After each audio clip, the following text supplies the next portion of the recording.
Hi. How we all doing? We all good? How are the levels with the music? Do I need to turn the music down somewhat? Or is it fine?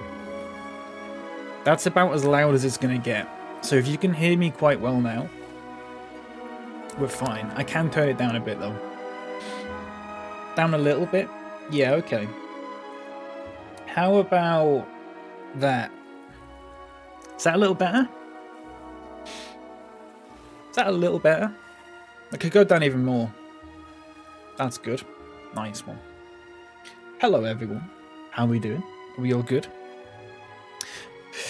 Hello, who have we got here? Oh, goodness gracious me, we've got a leopard, we've got a mannequin, we've got a bob, we've got a bark, we've got an outwith, we've got a sloth, we've got a GBE, we've got a rye. Did I miss anyone? We've got a Matt. Hello, Matt. Did I miss anyone? I'm never good at doing that and just going through and going, hi everyone, because I always think I've said someone's name when I haven't. I don't know. It's weird. How are we all? How was our weekend?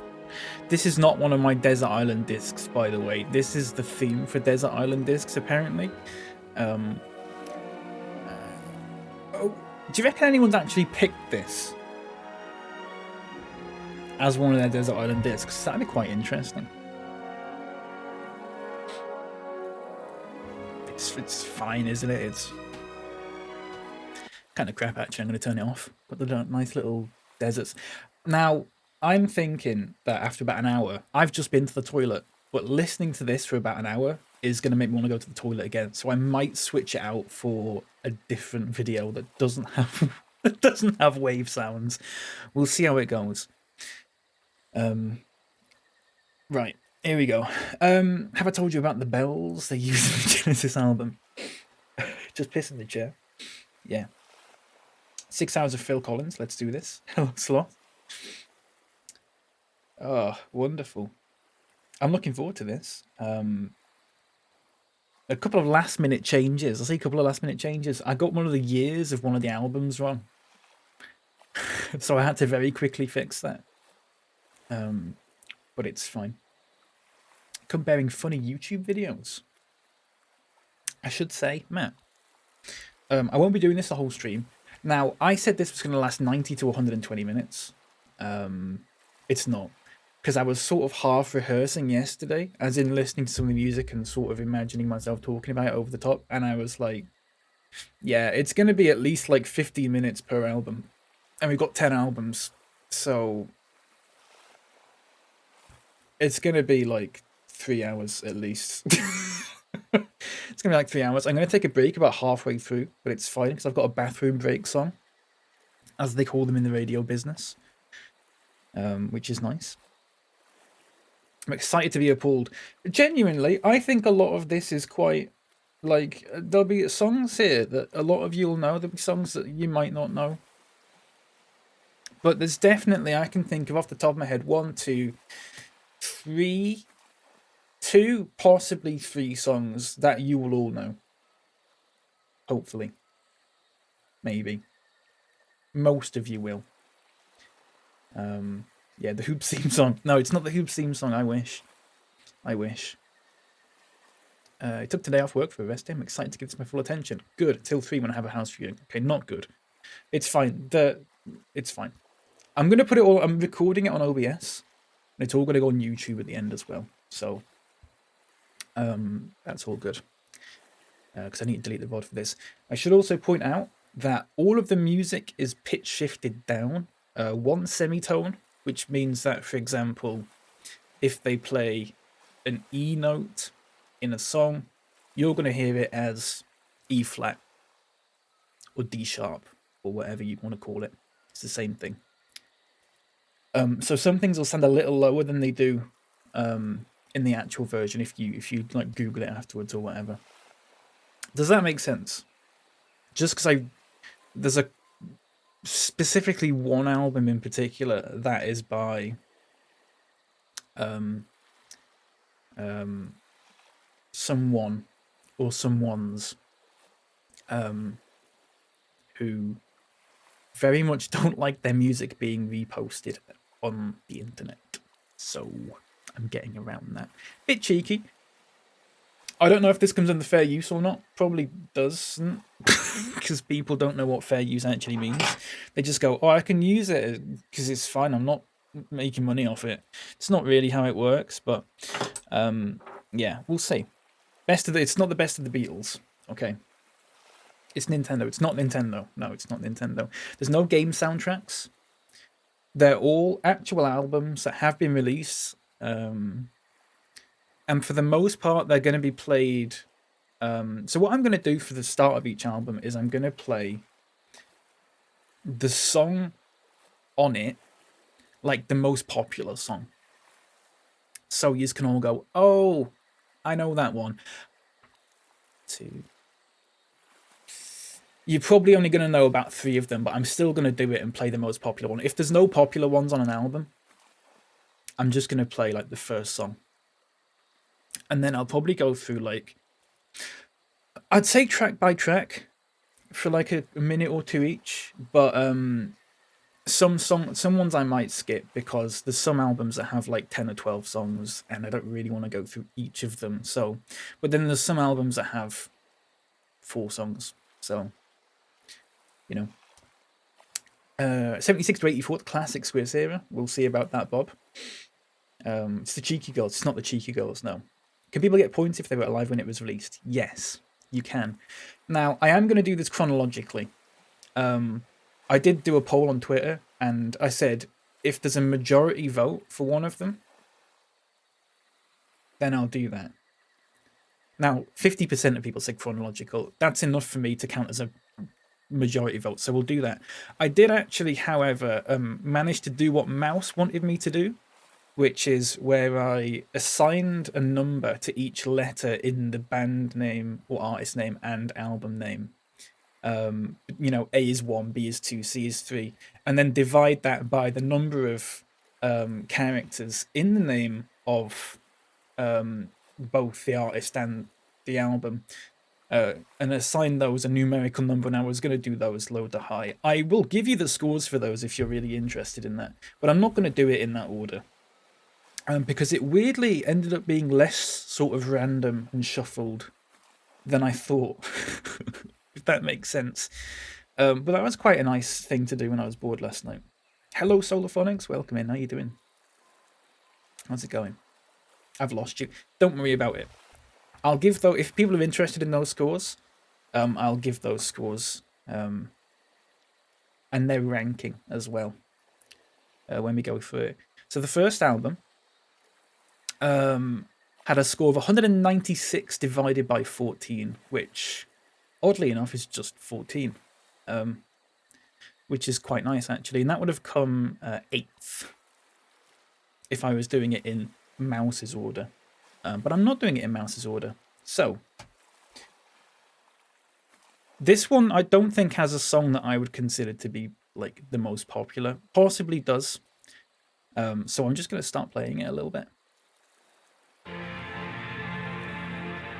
Is that loud? I'm good, Solarphonics. How are you doing? Are you going to chat about these, or do you have a rating? They're all going to be 10s or 9s. They're all going to be 10s or 9s. I don't think there's a point of rating them. They're all going to be 10s or 9s. Which is why I'm taking them with me.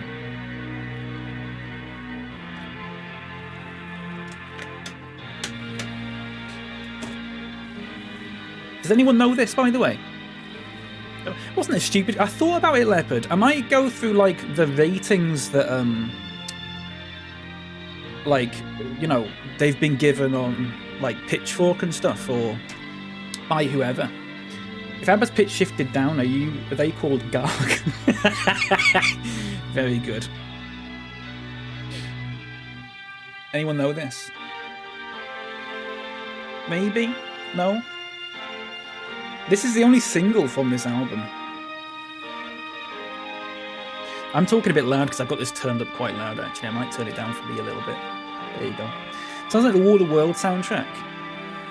Now, first of all, I want to say, the mellotron is one of my favourite instruments, and this album is full of it,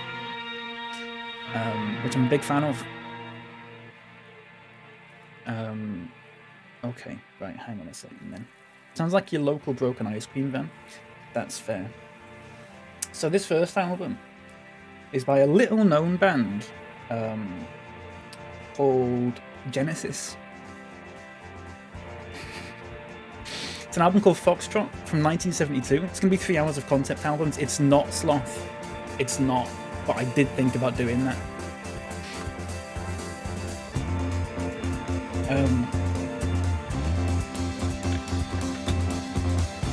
I love this album. I'm not massive on Genesis. This is so loud for me. Is this really fucking loud?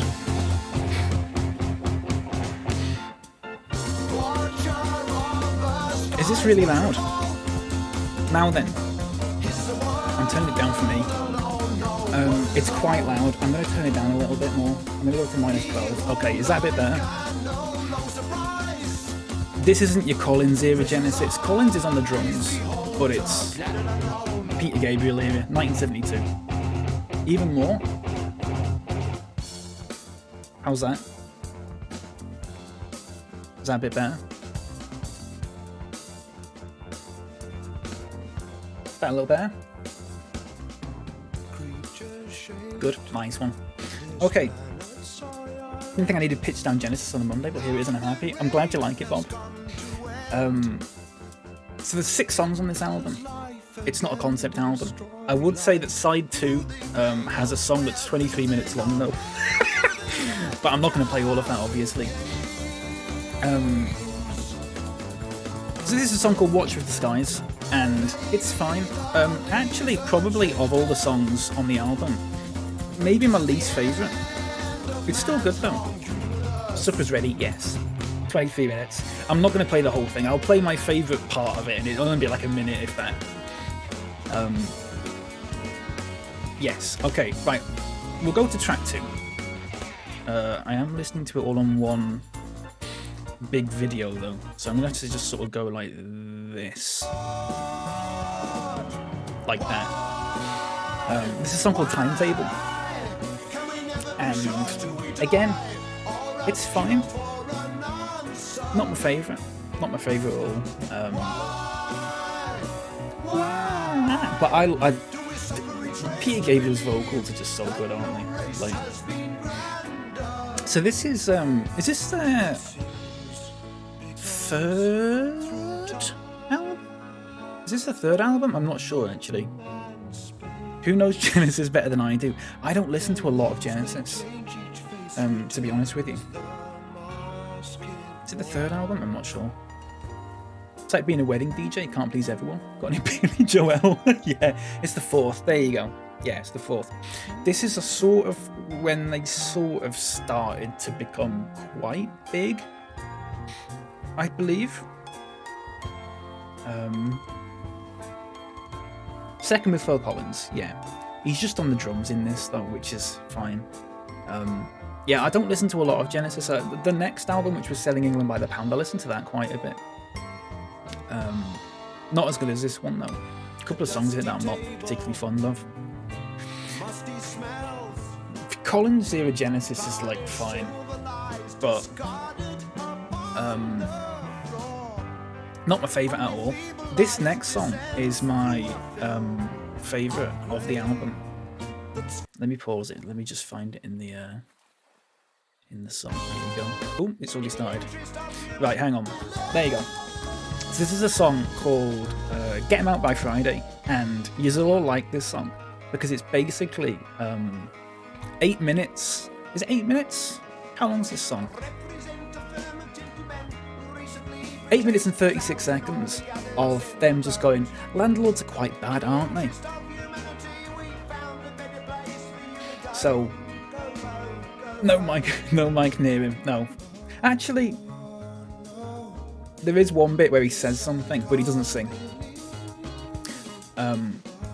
This is a song, basically, where it's just like, oh, landlords are pretty bad, aren't they? I'm going to read a bit about it, actually, because I think it's quite interesting.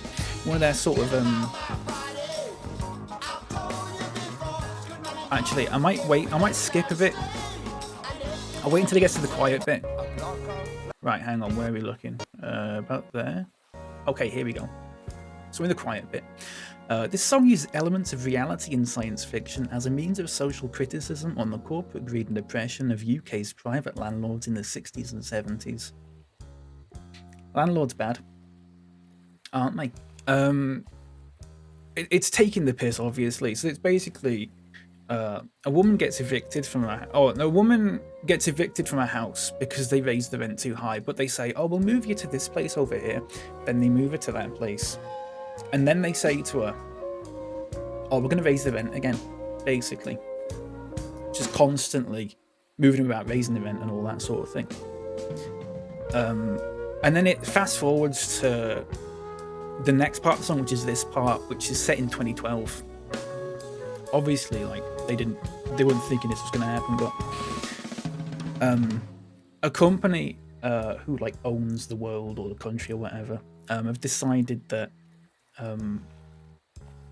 genetically they're going to modify humans, so no one can be over 4 foot tall, which means that they can build more flats and put more people in. Also, I love this bit. The mellotron is such a nice instrument, and the flute as well. I'm a big fan of the flute in rock songs. They speak about it in this bit now.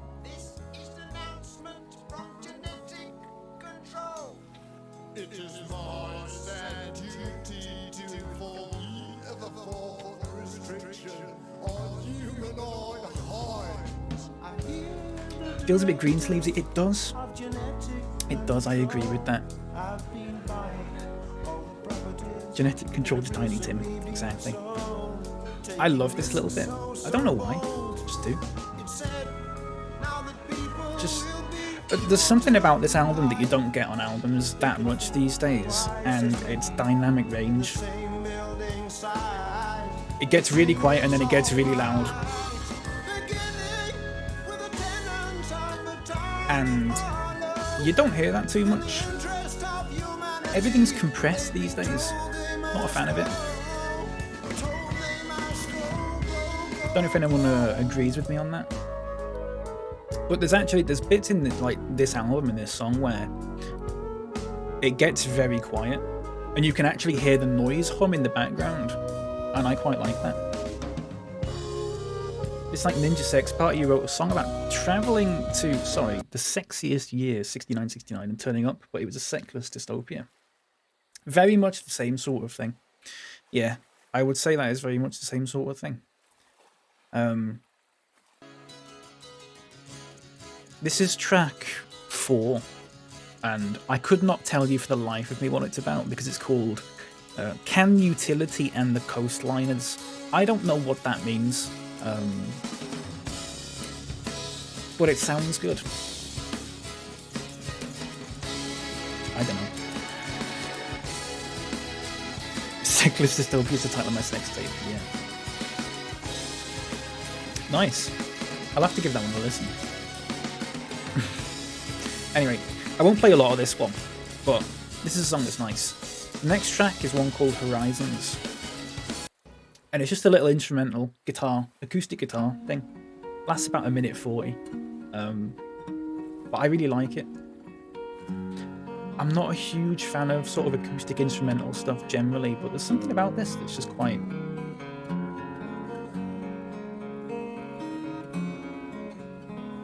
sort of Bachian, if that makes sense.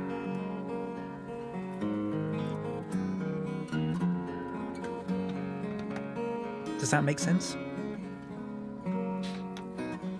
I quite like it. Just a nice little... They always had these albums. They always had like a little instrumental break with your little guitar and stuff like that, because they were like that. They were like that. And then... Now, I should point out we're 27 minutes into the album now. The album's 51 minutes long, and this song goes on for about another minute. And then the whole of the rest of the album is one more song, which I'm not going to play the whole thing of, but it is Supper's Ready, which is sort of possibly Genesis's, well, sort of early Genesis's most, I wouldn't say popular song, but if you're into your Genesis, your early Genesis, it's like the one that it's the song. Do you know what I mean? Do you know what I mean? I always think they're taking liberties with it a little bit when they sort of go, oh yeah, it's a 23-minute song, because it sort of is, but it's actually just broken down into 7 like distinct sounding songs. Could have just released it as 7 songs, but I like this one. Hang on. There you go. This is my favourite little song in it.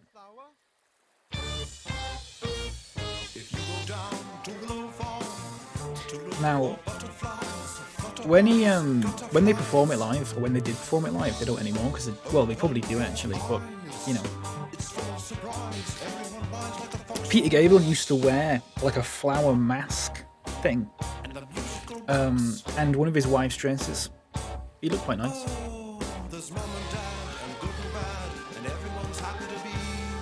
And I quite like that sort of,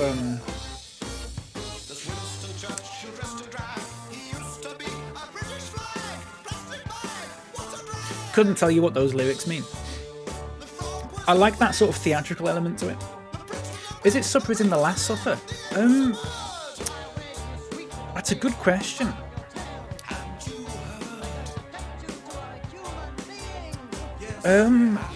Possibly.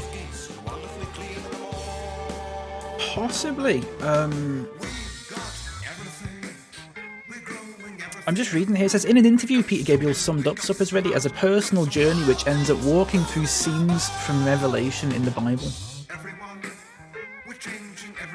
So there could be a connection to that. I'm not sure. I don't have the answer for that one. I'm sorry. I'm not sure. Hello, James. Welcome in. How you doing? Have a really holy knee. Very good.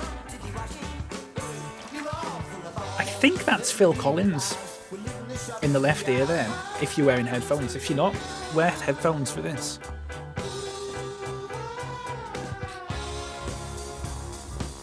Yeah.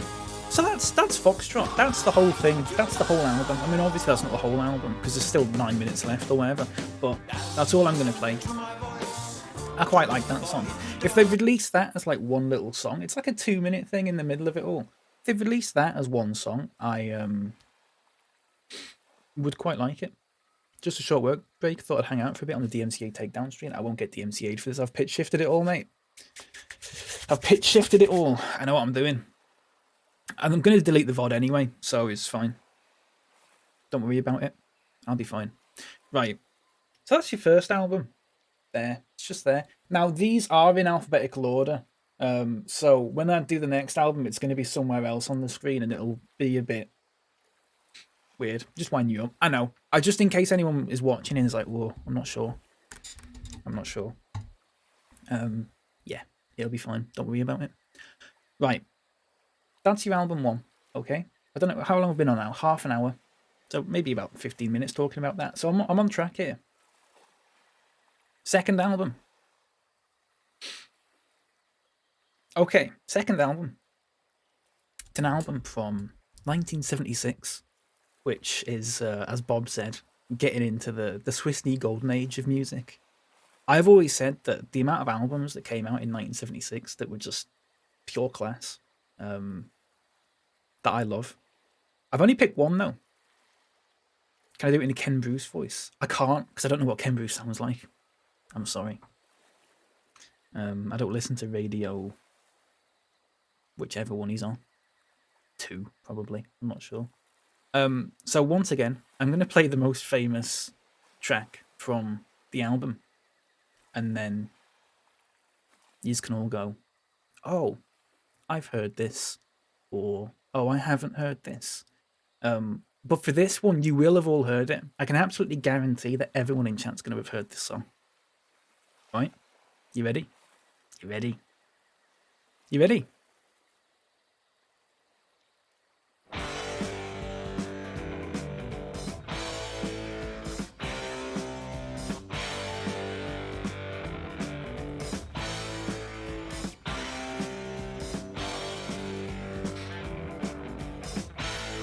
favorite Christmas song? Nice.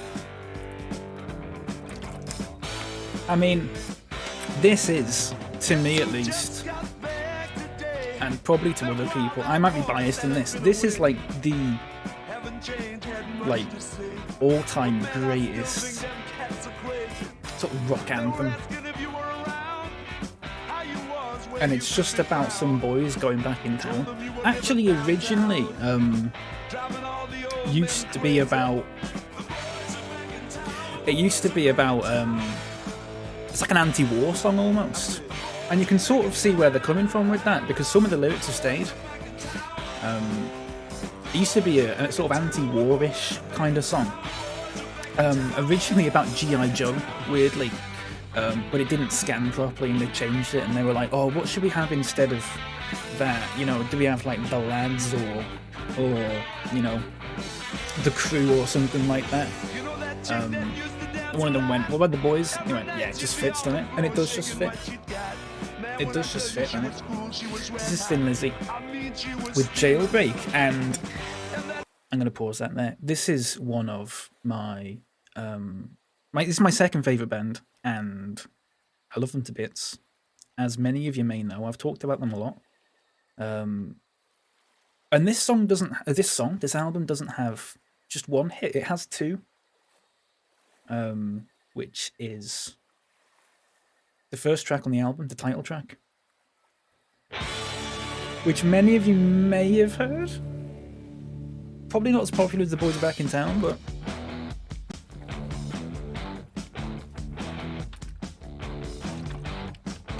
My ex's dad used to be in the band before they were called Thin Lizzy. Really? Skid Row? You on about Skid Row? That's crit. What's his name, mate? I've done a lot of reading about them and stuff. That's mad. That's an incredible fact. That's amazing. Hello Snowbottle, quality track. Very nice track, this. One thing I would have to say, and everyone does say it when they listen to the song, is the lyric at the start, which is, tonight there's going to be a jailbreak somewhere in this town. And everyone goes, well, the jail, obviously. And yeah, I get that. I would argue that for a song like this, the lyrics don't really matter, and anything that sounds good goes. Does that make sense?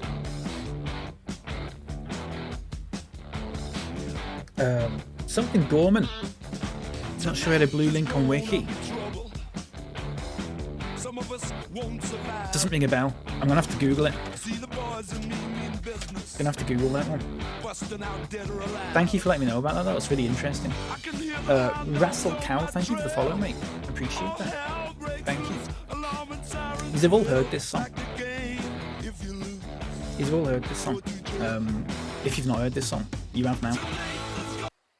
Time for a nice big thick slice of Thin Lizzy. Hello, Adam. That's one of my favourite Partridge sort of quotes. Weirdly, in that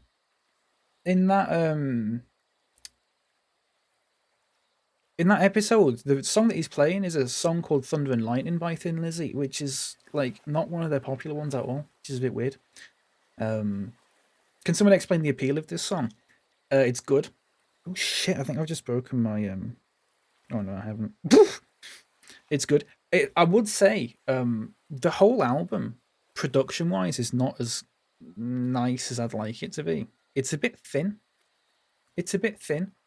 Listen to a live version of this song. I'd argue it's a bit thin. Yeah, sorry. I didn't mean it like that. Listen to a live version of this song.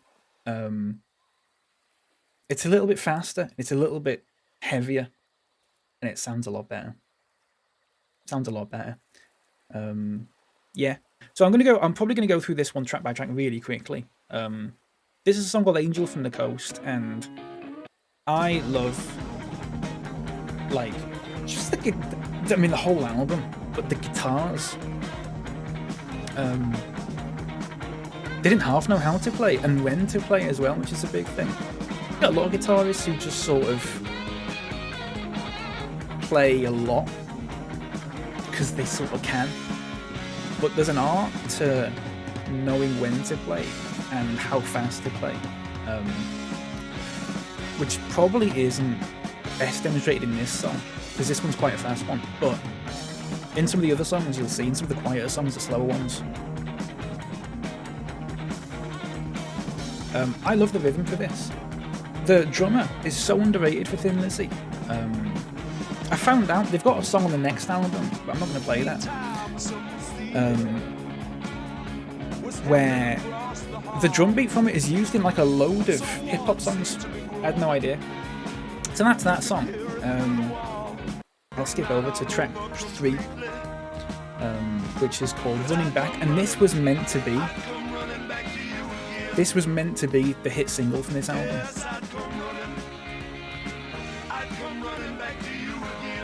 It's crap. I mean, it's not crap, it's quite a nice song, but like this, it's quite obvious it was meant to be the hit song. The Boys Are Back in Town was meant to be the B-side to this. The little keyboard and the saxophone and stuff like that, that's not Thin Lizzy. They were put in there because the company wanted this to be like more radio friendly and stuff like that. It doesn't work. It doesn't work. Or hello, Space Jazz and Nervatron, how are we doing? We are good. Yeah, that's it. That's probably the weakest song on the album. And this next one, it's called Romeo and the Lonely Girl, which is a nice little song. The problem I have with it is that when they played it live, they played it like a really slow, like more emotional song, and it sounds so much better. And I just think about that this recording doesn't quite do the actual this arrangement doesn't do the songwriting justice, if that makes sense. Do you know what I mean? It's fine. It's fine. Again, the guitars. I love just the guitar. Just the sound of it. Just the actual tone and stuff like that. Really nice. And again, with this next song, which is called Warriors. Let me skip it forward a bit.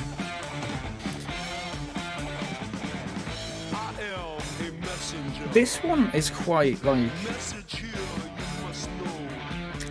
Did a band cover this at some point, or have I just made that up? Have I listened to them, Crooked Vultures? I don't think I have, Space Jazz. I don't think I have. The solo in this song, it's going to play in a second. Top notch. With the wah pedal, the wah wah.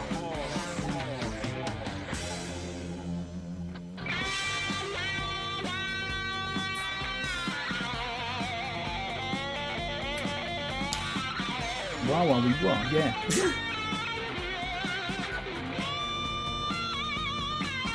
I love this.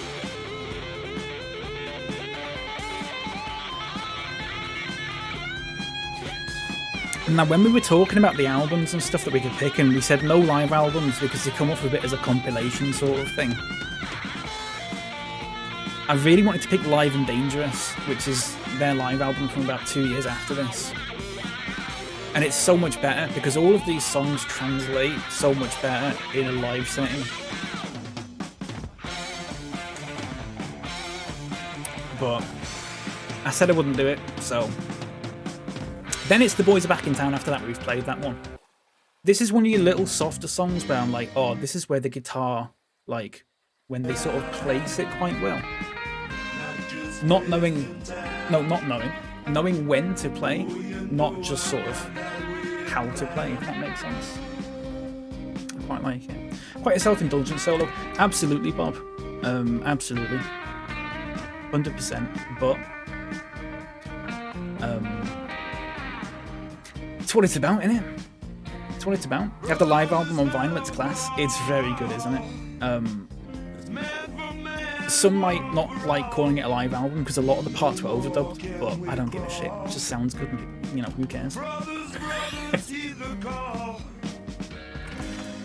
is one of the softer songs, and the album before this, which was called Fighting, was actually the album that I had picked originally, and then I replaced it with this one a few days ago. And a lot of the songs on the Fighting album are more like this. You're sort of quieter, slower, less trying to find a hit song, and more like good songwriting.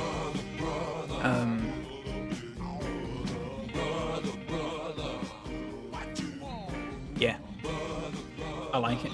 Now we get to probably the two best songs on the album for me. And Matt, you mentioned this one. I'm going to skip it forward a little bit. It's a bit quiet, that bit. Your fave? It's fucking good, isn't it, mate?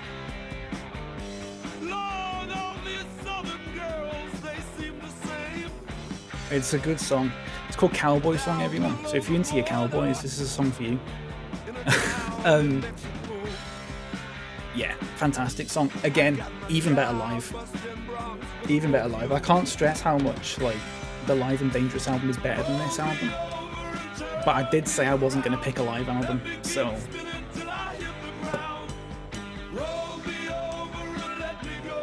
Wonderful stuff. Really, really good. Thank you all for contributing to the challenges, by the way. Appreciate that. Class solo, absolutely, yeah. This album is really good for just solos. Really good for solos, and that's part of the reason why I picked it over the previous one, which I was going to pick.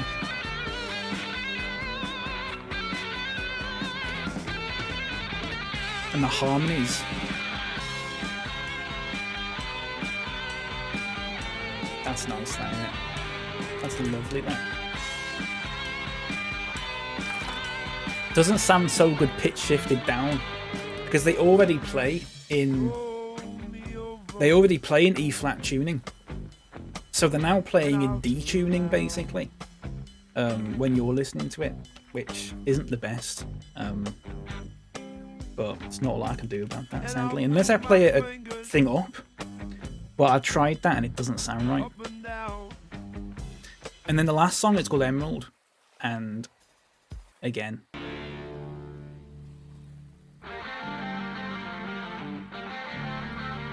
the harmony, mate.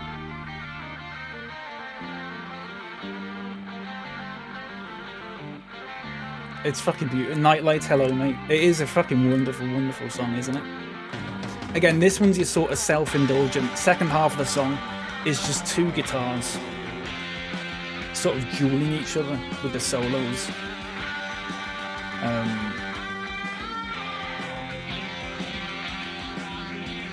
But, you know, who cares? It sounds good. It doesn't matter at all. Cobart, hello mate, welcome in. Just leaving my guitars in E flat these days, string tension's better. Yeah, I'm used to it being like that now. I'm just used to it. But, I mean, this goes on for like...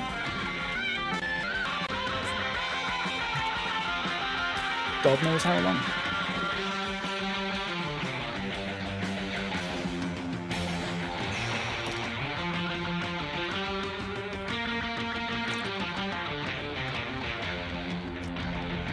What a way to end an album as well.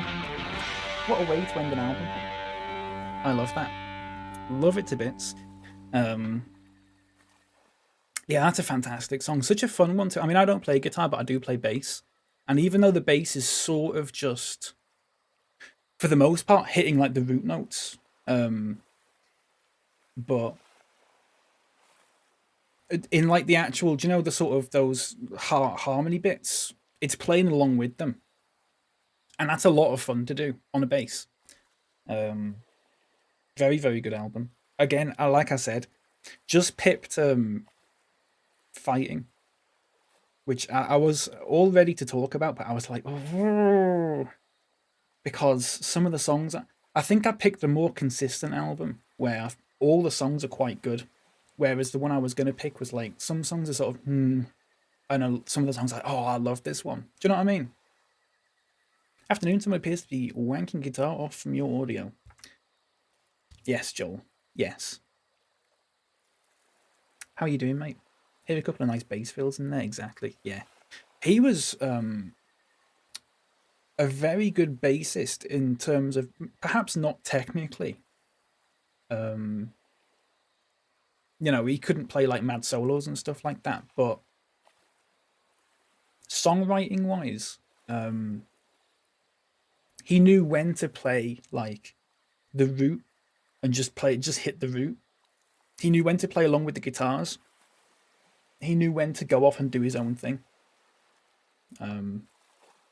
And I really like that. Sadly, after they had sort of The Boys Are Back in Town, they had that big hit and all that kind of thing, they sort of tried to search for that again in later albums, especially the ones in around 1980, 1981, 1983. And the songwriting falls apart quite a bit because they're just trying to do simple stuff in the hopes that they can... In fact, they actually reuse riffs. There's a song called Bad Habits from 1983 that is exactly the same riff, same chords and everything as a song that was on the 1976 Johnny the Fox album. So yeah, it does fall apart, but I still like him. Is it all guitar music? No, there's one. No, there's one that isn't. But yeah, no, it mostly is. There's one I'd consider that isn't. Sorry. Looking forward to see what Michael Jackson album you've picked. Yeah. Guitar music. I mean, I like guitars, don't I? Cold Sweat's a decent tune. Yes, Snowbuckle it is. That's from the 1983 album Thunder and Lightning. Anthrax did a good cover of that. I don't know if you've heard that one. Did a good cover. Yeah, Cold Sweat's a good one. That's like their best known later song, if that makes sense. Anthrax, yeah. Right.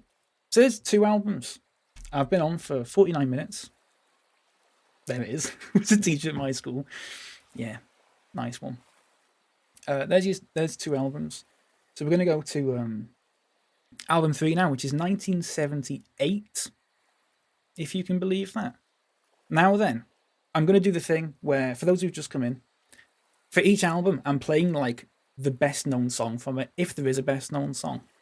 And then, you know, I'll go from there. Just sort of, so people can go, oh, that song. He's going to do the album that's got that song in. Oh, I see. Does that make sense? So this is album 3. Who knows this one? You will know this one.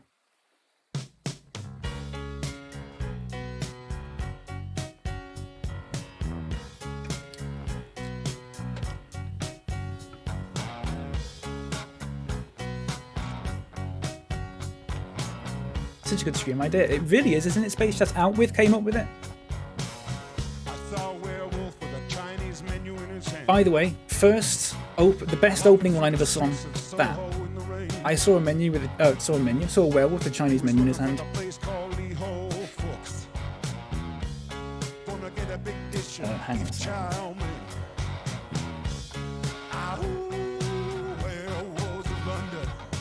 So this is an album by what's he on?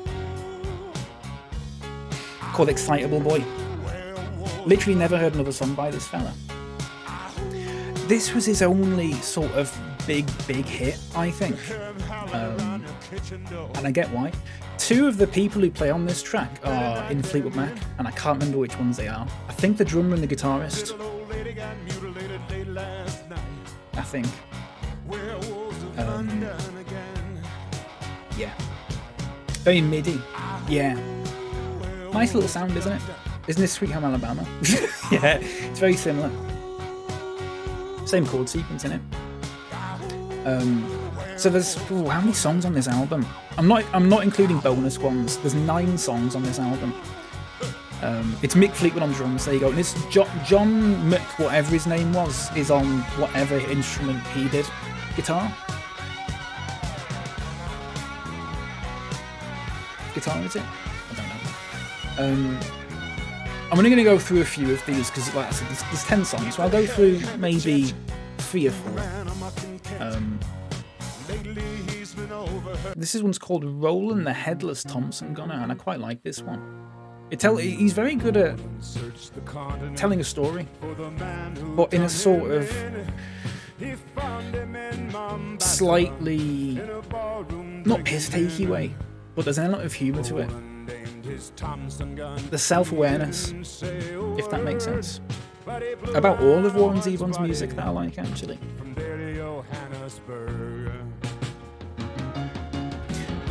Does this fall into yacht rock? It's borderline.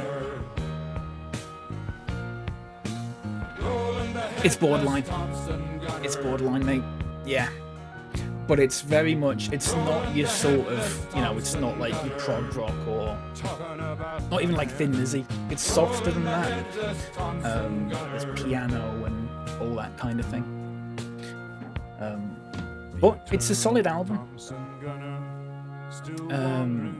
Again, this one, this is a title track. One Foot on the Yacht. Yacht rock. Yacht rock's a weird one to explain now. Think What a Fool Believes by the Doobie Brothers. That's like your quintessential yacht rock song. I was about to say there's no copyright and chord progression, then maybe Ed Sheeran got sued. Yeah. It's weird, isn't it? Speaking of copyright and plagiarism, wait until I get to the next song. I'm not going to play the whole of this one because it gets into some quite questionable lyrics, but this song's basically about a guy who does weird shit, and everyone goes, oh, he's just an excitable boy, as like an excuse, but then the stuff he does gets worse and worse and worse, and everyone still just goes, oh, he's just an excitable boy, he's fine. Does that sort of make sense? Which for a song from 1978 is sort of quite good. I quite like that. Especially when there's a lot of songs about shagging in there. Fancy Yacht Rock DJ stream. Absolute Adam, I'd be there for that. I'm here for that. Absolutely. Now then, does anyone know the Grateful Dead? Hang on. Does anyone know the Grateful Dead before I play this one? Does anyone know us? Oh, I should probably point out the specific song. Does anyone know the song Shakedown Street by the Grateful Dead? Which is a bit of a later one. Hello Ash, how you doing? Welcome in. Nice to see you. So does anyone know Shakedown Street? Bob says banger. Right, Bob, listen to this song. Now this song came out in the same year. Never cared for them. Me neither, really, to be honest with you. Bob, this song came out in the same year.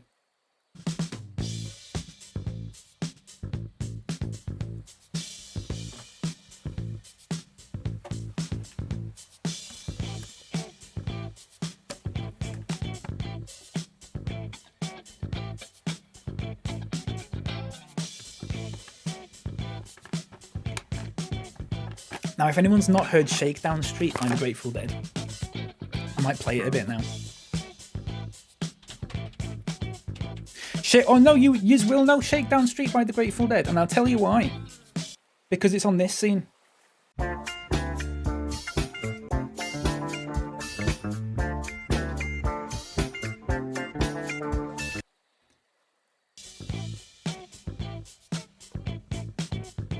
It's like the same song. Whether they knew, whether it's just a coincidence or one of them stole it or whatever, I don't know. Because both albums came out in the same year. Hello Gray, by the way. Welcome in.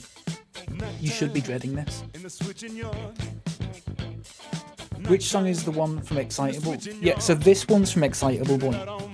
It's called Nighttime in the Switching Yard. But it's, yeah, very similar beat, very similar song. Good song though, so I don't care. I'm going to play one more song for you from this album. It's called Lawyers, Guns and Money, and some of you might have heard this one. Maybe. I'm a desperate man. Does anyone know this one? Send lawyers, guns and money. This shit has hit the fan. Language.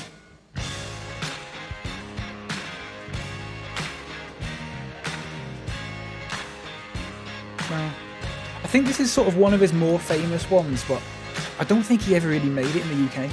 I think he's more sort of American famous, if that makes sense.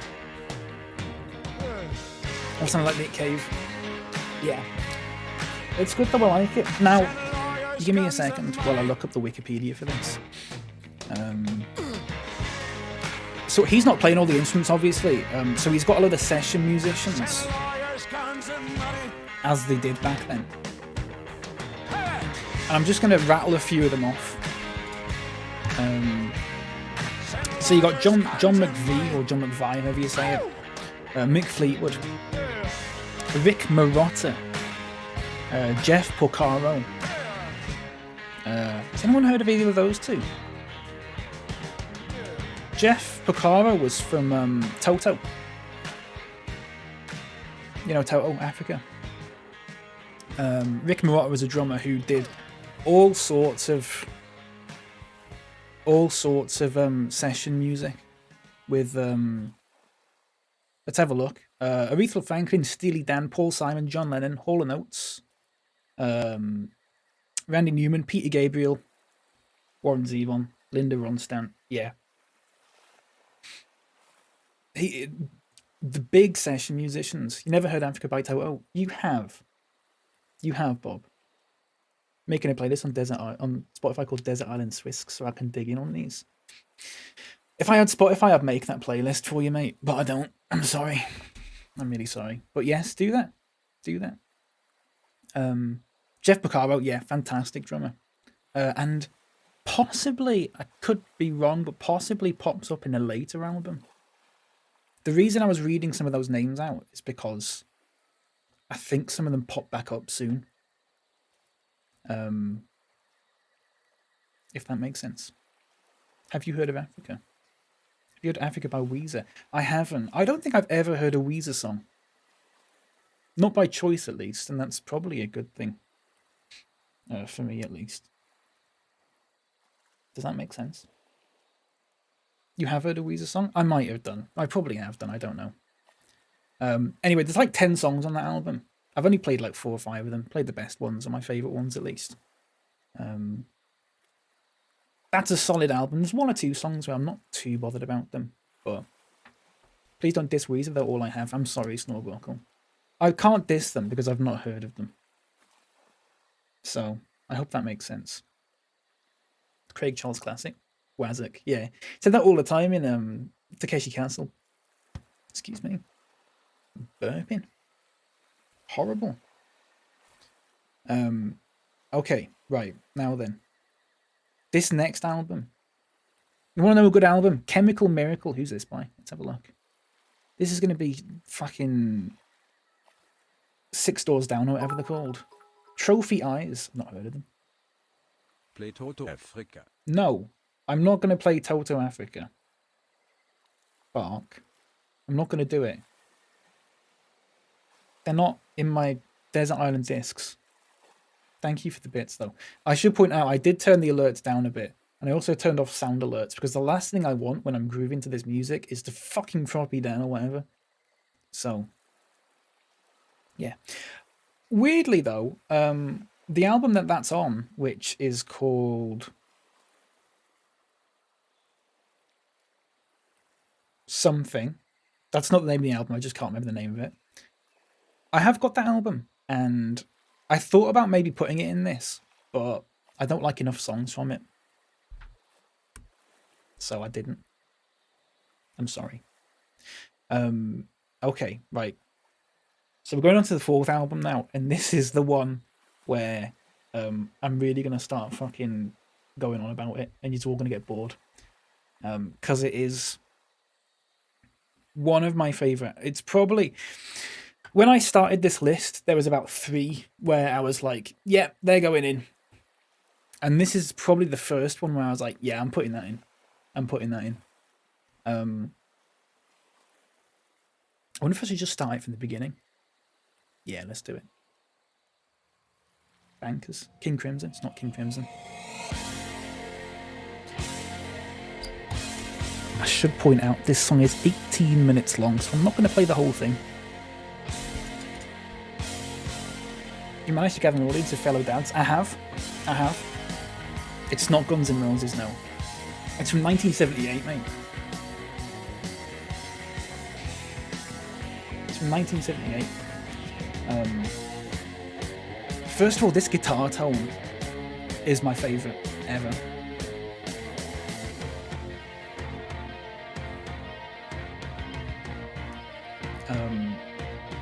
That sound, that tone is just...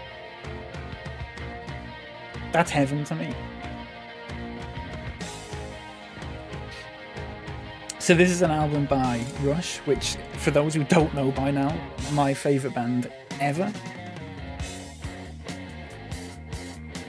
Listen to this bass.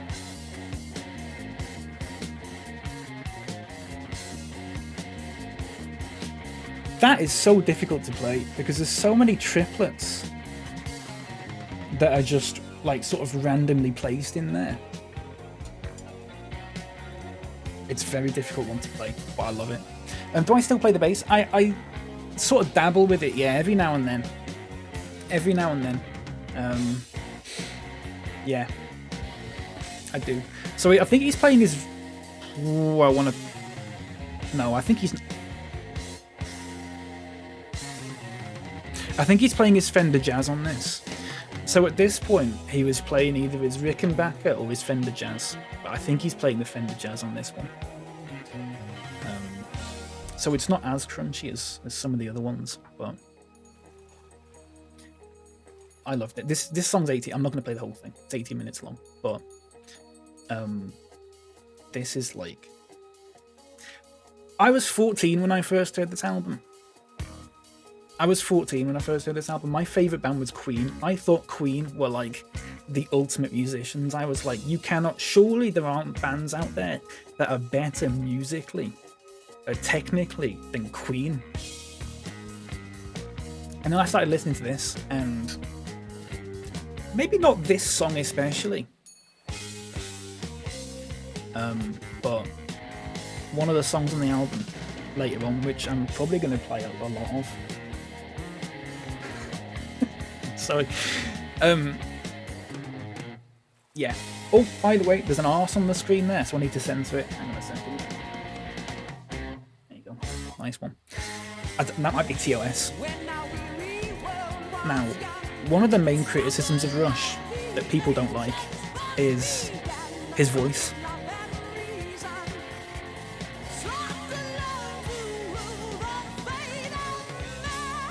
It's very high-pitched, and this is the album where it got, like, the highest. And people don't like that, and I get it. Pitch shifted down, it's not too bad. This is, like, your very, dare I say, dorky kind of progressive rock song, which is about, like, Greek gods and shit like that, and you got, like... The idea is about the hemispheres of the brain and Apollo and Dionysus and all that kind of thing, and they made a big fucking song about it. And then this is actually part 2 of the song, and part 1 of the song is the last song on the last album, which I didn't include, but I thought about including. It's a whole thing. It's very, like, dorky, and I quite like that. I think Rush would be the perfect band if I could just cut all the Randy nonsense out. It's very interesting that you say that, Snowbuckle, because I'm actually going to skip to track 3 instead of going to track 2, which is a song called The Trees. So I'm just going to skip forward a bit. And the lyrics for this have come under some scrutiny.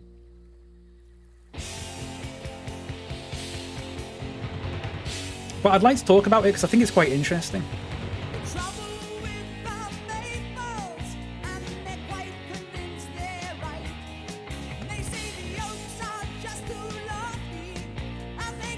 Defense billionaires. So he was actually interviewed about the meaning of this song. So for those who aren't picking up on the lyrics, which is fair enough because they're very high pitched and difficult to like understand. It's basically, it's about two groups of trees. There's oaks and there's maples, and the oaks are like big and tall and basically take up all the sunlight, and then the maples are sort of a bit shorter and they're living in their shade, and then the maples sort of go, wait, we don't like this actually. They form a union, which Snorbuckle famously hates, ironically, of course. And there's a nice little instrumental bit. There's a bit of like a sort of revolution kind of thing. And then I want to go to the last, I'm going to go to the lyrics of this actually. The last couple of lines.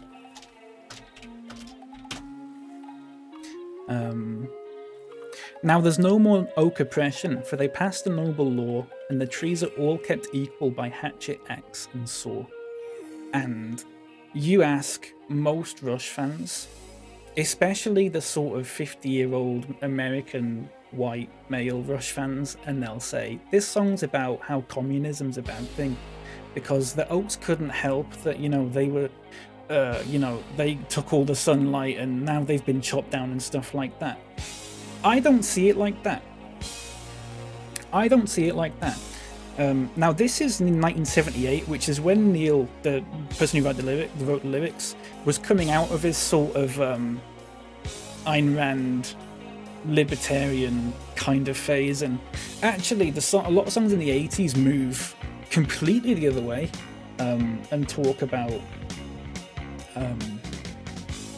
things that, you know, 10 years before that he wouldn't have believed at all, which is obviously a good thing, because the Randian nonsense was shit, and thankfully it only comes through in a few songs, this possibly one of them. But he was interviewed about this song at the time it came out, and he said, I saw a comic about some trees having an argument and I wrote a song about it. There's no political meaning or anything like that.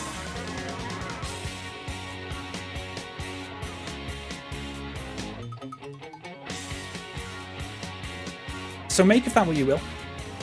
You could as easily as people say, like, oh, this is about the dangers of communism or whatever. They're just saying that because that's what they believe and that's what they want to believe. You could quite plausibly say that it's about the working class and the middle class arguing, and then the bit at the end where they're all kept equal is by the upper class. It makes just as much sense. That's what I believe. You thought of it as a class thing? Yeah. It's quite plausible that it's just a class thing.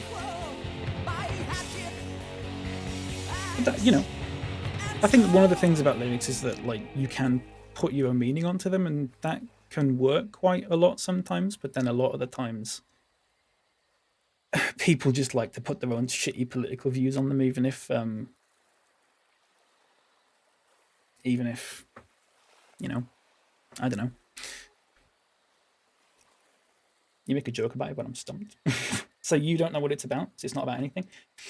Well, he said it's not about anything. He said there's no deeper meaning to it. It's just a bunch of trees having an argument. But then some people have gone, oh yeah, but what if he's just hiding it because he doesn't want to get persecuted for having, like, these libertarian beliefs? But that doesn't really scan because, you know, 2 albums before that, he was giving interviews about that kind of thing all the time and came off very embarrassingly. And then in the future, he actually said that, like, he'd been on trips around, like, to Africa and stuff like that, and that had quite, like, influenced his worldview. And then a lot of his songs from, like, the 80s and 90s and stuff like that are like the complete opposite.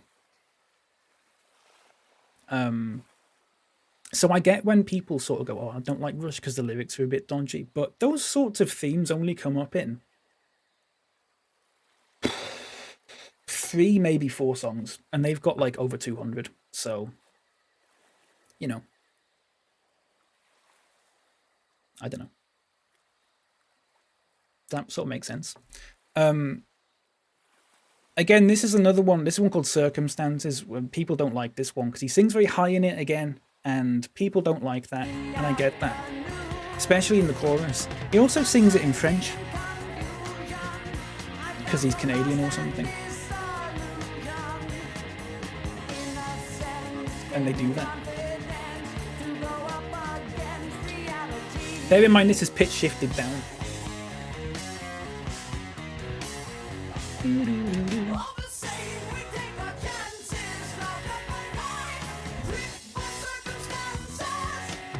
Don't mind dodgy lyrics here and there, excessive guitar noodling on the other hand, fuck off. You're gonna hate this next song. You're gonna absolutely hate it. You're really gonna fucking hate it. And I'm gonna play a lot of it because this is a song that I listened to when I was 14. This is the first song from the album that I listened to, this next one. It's a song called La Via Strangiato. And then in brackets, an exercise in self-indulgence.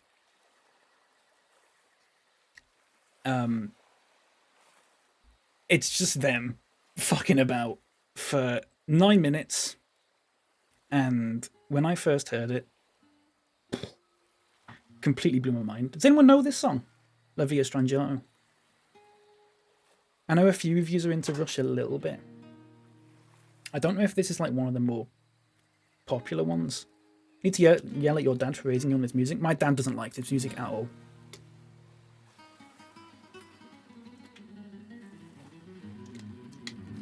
My dad doesn't like this music at all. Believe me. He's got the taste in music that I should have, if that makes sense. Hopefully that does make sense. But I don't know. Why am I like this? I don't know. Okay, sometimes I'll listen to music and I'll be like, it's too wanky, if that makes sense. A lot of Genesis is a little bit like that. And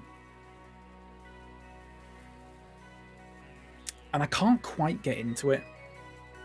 There's something about Rush that I think is more like, it's less of a, oh, let's play this like difficult stuff because we want to show off. And it's more like, oh, let's play this difficult stuff because it's fun. And actually, after this album ended, they went to the more mainstream stuff, and that's where you get like the Spirit of Radio and Tom Sawyer and stuff like that. They stopped doing the big 18-minute songs. They went down to, you know, your 4 or 5 minutes. Occasionally, they had one that was maybe 7 or 8 minutes, and it's a 10-minute one on Moving Pictures as well. This was like the last sort of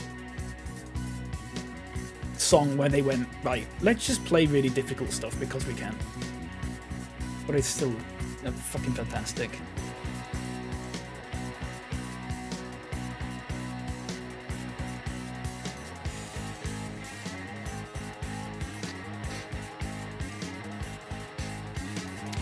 I might actually take a break now.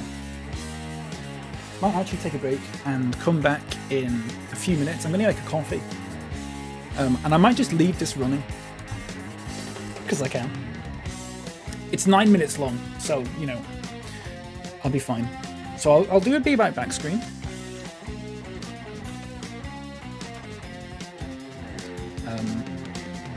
You just can all put a good pair of headphones on and listen to this. Because, I don't know, you just got to imagine me being 14 and listening to this. Like, this was just, it's like life-changing stuff for me, you know. Very, I'll remove your face if you want. There you go. This was like big life-changing stuff for me. This is when I started to become aware of this type of music, if that makes sense.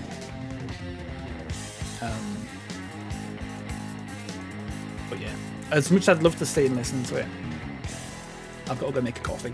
But the next part's a nice little guitar solo, so enjoy that. You're only fooling around, I know, it's fine. Right, I'll be back soon. Alright.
I missed all the good bits. I missed all the good bits. Stephen, hello. I'm 20 years too young for this selection. I know. Oh, that fucking bass bit in the middle. Did you just hear that?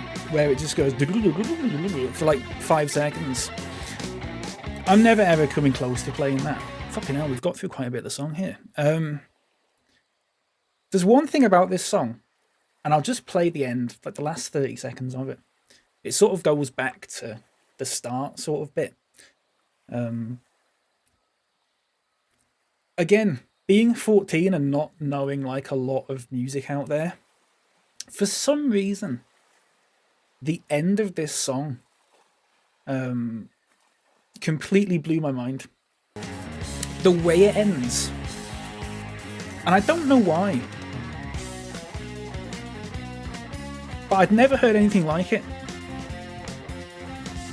And it'll probably be a bit of an anticlimactic thing now that I've said that.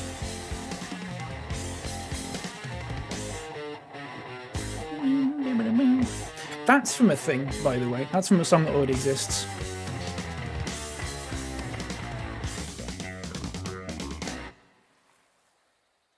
And then it just ends, just like that.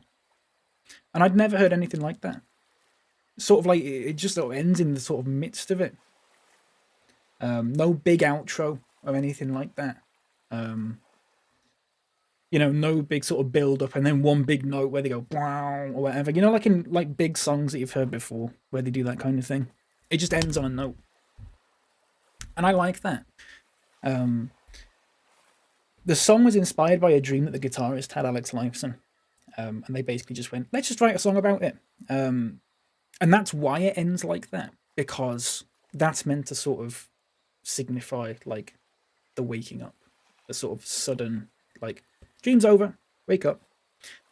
I love that. That's a very big song for me. In my sort of musical journey of my life, if that makes sense. That's a big one. But that's the end of that album. Fantastic album. I was going to pick the album before it, which is Farewell to Kings, which is just as good, I think. That's got Xanadu on it. If people might know Xanadu. Not Olivia Newton-John Xanadu. But Rush Xanadu. That's quite a popular one. But yeah. And that was Steve Vai, Paul Gilbert, Joe Satriani. Was that kind of thing for me? Yeah. I have a Joe Satriani album.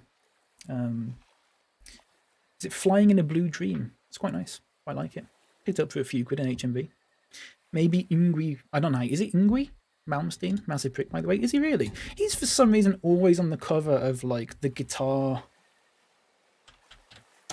That guitar magazine. You know the one?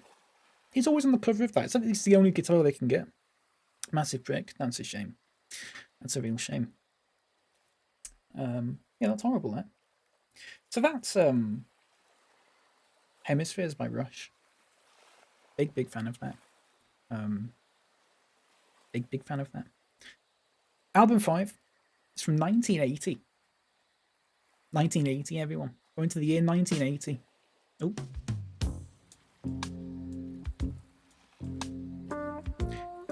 Now, I don't know if this song has like a big hit. It might do. If this album has a big hit, even. Possibly does, actually. I probably should have played that, but never mind. And can you imagine going through all the 70s and then to 1980 without having any Steely Dan? Throws his guitar all over the place when he shows people around his house. Such a dickhead. That's so annoying. Now, this isn't the Floppy Dan album, before anyone says anything. But it's even better than that. It's an even better album. Audibly, sonically, I should probably say, really not doing it justice when it's pitch shifted down, but there's not a lot I can do about that. If you put on a good pair of headphones and listen to this, it is like impeccable sonically. Probably doesn't come through on stream either because I'm only streaming in like the audio bitrate's only like 256 or something, but believe me. This is their last album before they sort of didn't do albums for like 20 years. It's the last of the classic Steely Dan albums, as people might say. But I love this stuff. This song took a while to grow on me.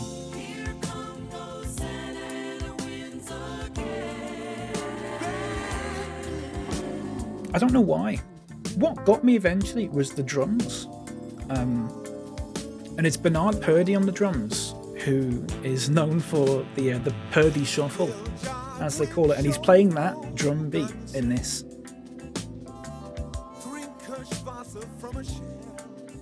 So it's like...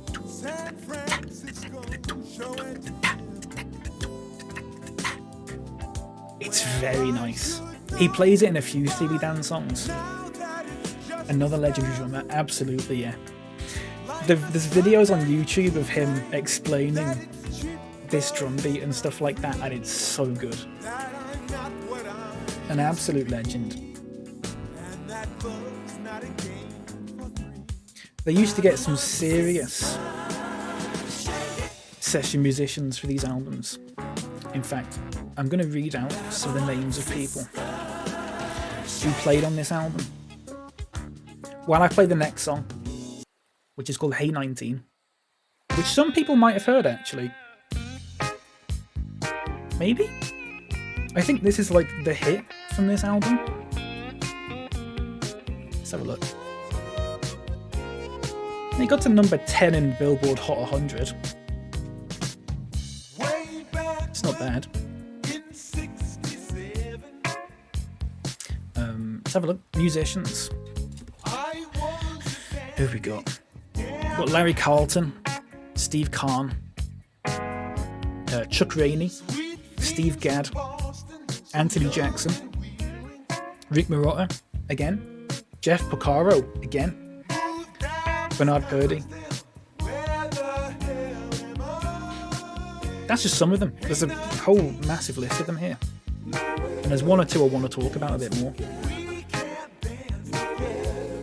Has anyone heard this one? I think this is like the most well-known one from this album, but I don't know how well-known it actually is, if that makes sense. I'd never heard it before I heard it on this album. Dunno. So this next one's called Glamour Profession. This is probably my favourite song. 7.5 minutes long. I'm not going to play the whole thing, but just the groove of it. It's Steve Gadd on the drums, and it's such a simple drum beat, but it is like... I was convinced that they had some sort of like drum machine set up for this, and it turns out that actually Hey 19 uses a very primitive like drum machine-esque type thing. As in they recorded the drum sounds and then put them on tape and then built like a sort of looping thing and all that kind of thing. This one's not like that, but you'd think it would be because of how accurate it is. Hello, El. Welcome in. How you doing? Make them as a surprise, but I've never listened to them. Only started looking them up after you mentioned them. Mate, that's fair. I only started listening to them because I liked a Donald Fagen album, who was one of the members of Steely Dan. Never heard him before then.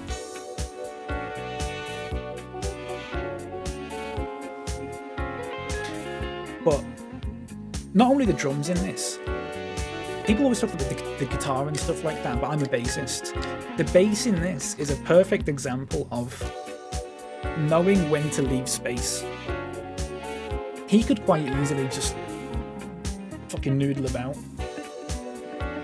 But it's the gaps that he's leaving actually make it even more sort of like funky. And I love that.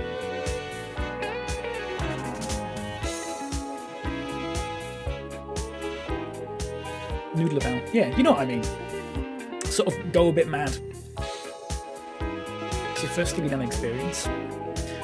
I wouldn't say it's the Steely Dan experience to have, but it's my favourite album. I'm so British, I know. I'm sorry. Please forgive me. So that's Glamour Profession. It's basically 7.5 minutes of this kind of thing. So good. I just love it to bits. It's like so easy to listen to. It doesn't ever hurt your ears or anything like that. There's no frequencies that you sort of go, oh, that doesn't sound right or anything like that. Everything is so nice to listen to. And this one's called Gaucho.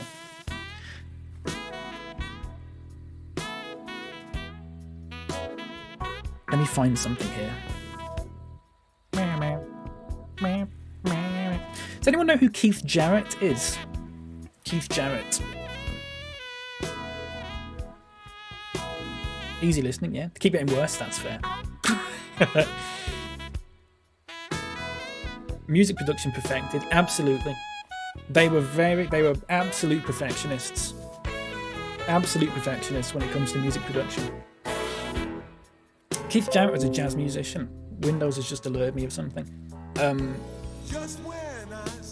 They actually took the main sort of riff from him, and he like tried to sue them, and they had to share writing credits, which is a bit dodgy, but good little song. It's about a guy.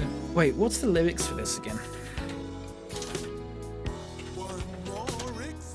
There's a really good. I don't know why the lyrics are really good for this.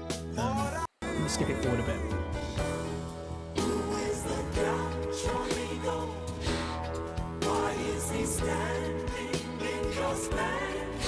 Wait, let me see if I can. Oh,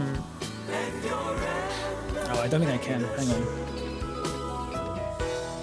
Audacious cowboys, such as your friend. It's just such a weird lyric to have in a song. Where is it again? Who is the gaucho amigo? Why is he standing in your spangled leather poncho and your elevator shoes? Bodacious cowboys, such as your friend, will never be welcome here. It's like just so fucking weird lyrically. I love it. I don't know why I love it, but I just love that. I think it's very funny. It's not meant to be funny, but it just is. Now, some of you will know this song. Sorry, I paused it for a second then. Thank yourself, I'm Bodacious Cowboy. Sounds like found poetry. Yeah, it really does, doesn't it? This is a song called Time Out of Mind, and some of you will have heard this if you follow me on Twitter, because part of this song was on my pinned tweet for about a year. Let me skip it forward a bit. Okay. You'll have heard this bit if you follow me on Twitter. Not this bit, this bit.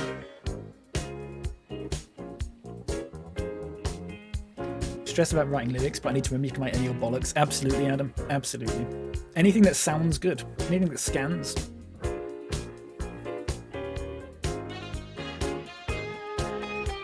I like this. Very nice, very sort of danceable beat. On guitar on this, by the way. Mark Knopfler. Dire Straits. Or as Nerbatron calls them, Status Quo. And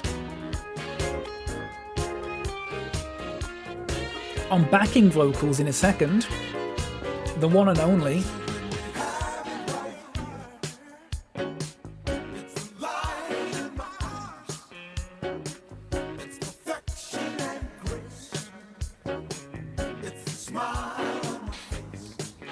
Michael McDonald.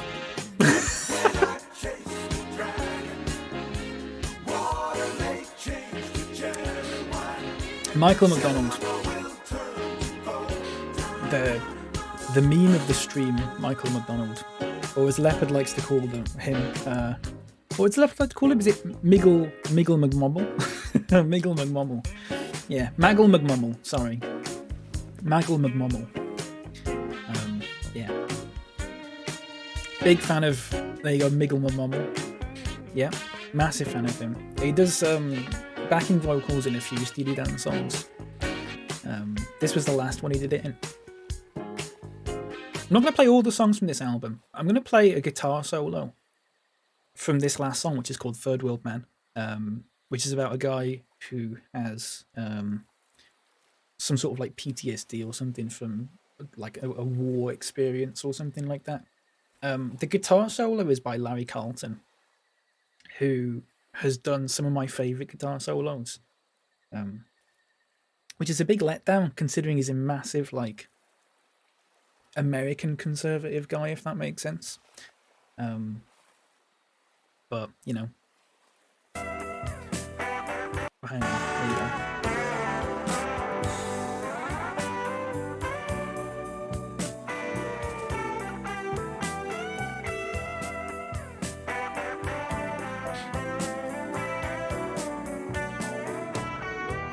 Which Ted Nugent album you picking? Don't, mate.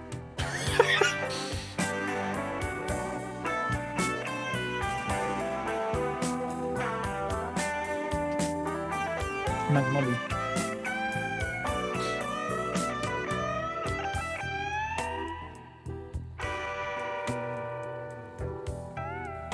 I love that. I love that.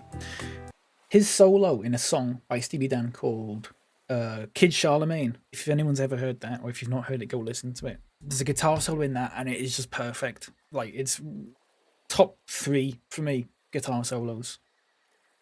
Looking forward to see which Little Mix album you've picked. I don't know. Oh, Little Mix. I thought you meant Little Mick, as in there was just an artist called Little Mick, like a nickname from Michael Jackson or something.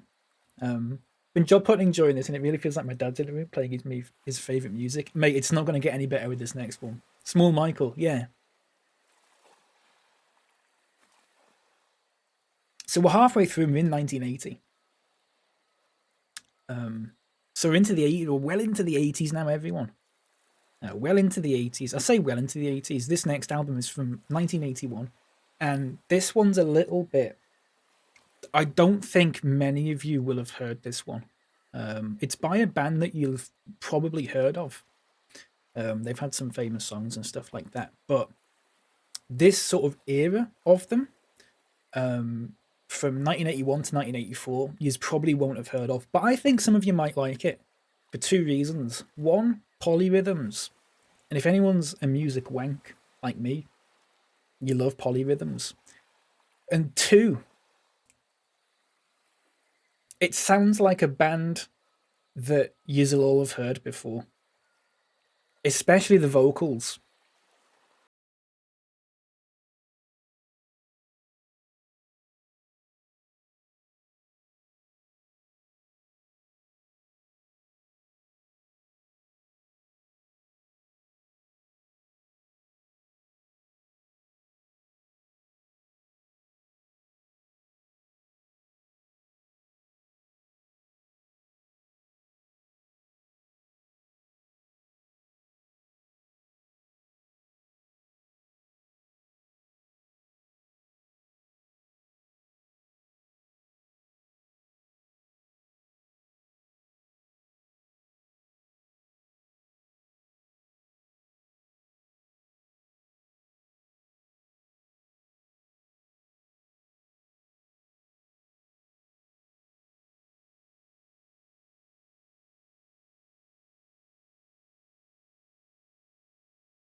really does. Right, now I'm going to read a copy pasta to you for this next song. Because there's actually a copy pasta that goes around the internet about this song, which I quite like. I think it's quite funny. But it also makes the point that I want to make. Can't Beat Fragile. Yes, he was on that one. Don't think he was on Owner of a Lonely Heart, because I think that was around the same time this came out. This is a song called Frame by Frame. I'm going to skip it forward a little bit. Right? Even more. Okay. If you've got headphones in, listen to this.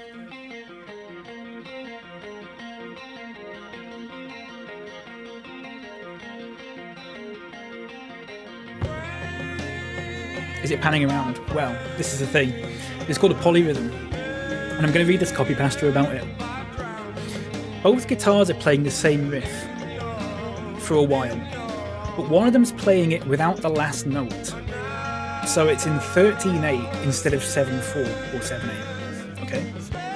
So every time they play the riff, the second guitar lags behind by an extra note, and they get more and more out of sync until they're exactly one bar apart, and then they're back in sync and they start to play at the same time again. It's genius. It is, honestly, it sounds so good with, you put a good pair of headphones on, because there's one on the left and one on the right. They do it in a few songs in this album. This one's a good one that you can really hear it on though. In fact, I'll show you what I'll play the last song on the album next, which is a song called Discipline, because this is like a really good, you can hear it really well in this. Hang on a second. Right, hang on. So, if you've got headphones on, listen to this. So they're the same at the moment, and then one of them drops a note.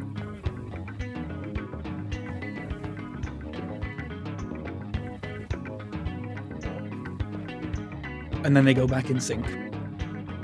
It sounds so fucking good. I've not listened to Tool, but I know Tool do this kind of thing. I've never really listened to Tool, no. I am aware that they do this kind of thing. It's very good. It's very good. There's a bit at the end of the song as well where you can hear it.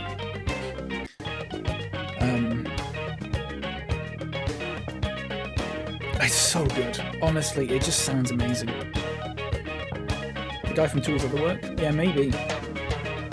I've just never even listened to them, really. I'll make a note of it.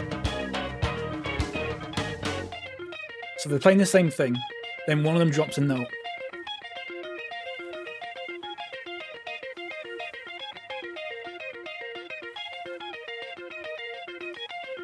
And then they're back in sync again. Mate, it's fucking genius, honestly. And it's so hard to play. Not only because of that, but, for example... That's the end of the song, by the way, I've not paused it. Because, you know, say they're playing in 7/8, and then one of them drops a note, so they're playing in 13/8. Or they're playing in 7/4, and then one of them drops a note, and they're playing in 13/8. You know what I mean. One of them drops a note, basically. At that point, the bassist will be playing possibly something completely different. This is a good example of it, this song actually, called Indiscipline. The bass, where they're all playing a different time signature. The guitars are doing a time signature. The bass is doing like 17/8, and then the drums are sort of like 17/8, but with a 4/4 like bass to it. I carried it around with me for days and days, which makes it danceable. And it makes it more rhythmic, and it is a really good way to have like odd time signatures but still have it like accessible, if that makes sense. Looking at it to see if I still liked it. So this is like an improvised-ish piece called Indiscipline.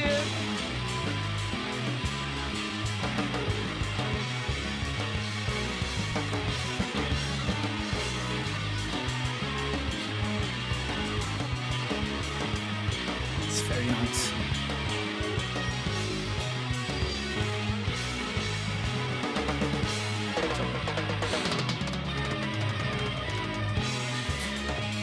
So they've got 2 albums after this that are sort of this same kind of music. I'll just play another song. It's called Mate Kudasai. Again, doing a thing with the guitar, making it sound like sort of a seagull or a bird or something. They've got an album after this called Beat, which is sort of more structured. Like the more sort of structured songs of this album are more prevalent on that album. And then they've got an album after that called Three of a Perfect Pair, which is like mostly just improvised stuff. So there is something for everyone in there. If you like, if you like this album, which is sort of split in half in that regard. I remember listening to this album in my third year flatmate's room at like 2 a.m. while absolutely wankered. Oh yeah, must be perfect for that.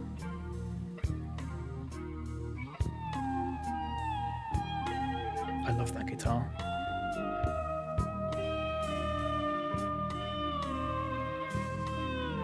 Reminds me of Albatross. Yes, very similar to Albatross with the sort of the guitar. So he's got that you don't know what it's called. You put the thing on your ring finger, the like metal tube thing, and you play like slide guitar. Is that what it's called? Yeah, slide guitar. So we'll have one of them on, and he's just going up and down and doing all that. So it's so nice. It just sounds so good. I'm not going to play all the songs again in this album. There's 7 of them. I have already played 5. I'm going to play one more. And the reason I'm going to play this one, it's called The Sheltering Sky, is because I love this song, apart from one of the guitars in it. And you'll see why.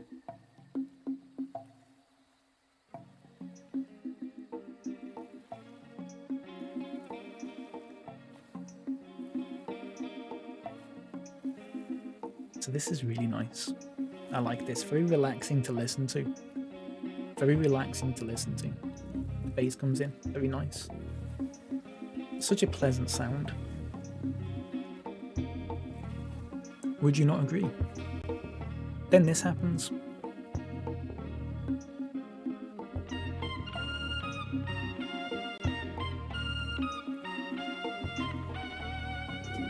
I'm not a fan of that. It ruins it. It ruins it, I'm sorry.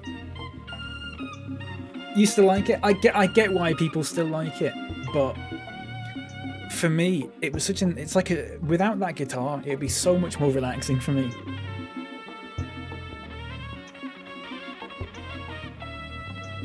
I'm by no means saying that it's bad, far from it, but I really feel like for me personally, this, now you hate it.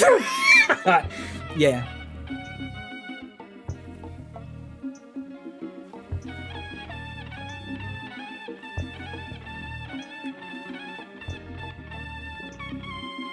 It's not for me.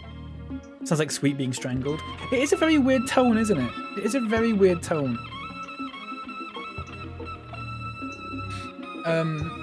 Yeah. I'm not overly into that, I'll be honest, but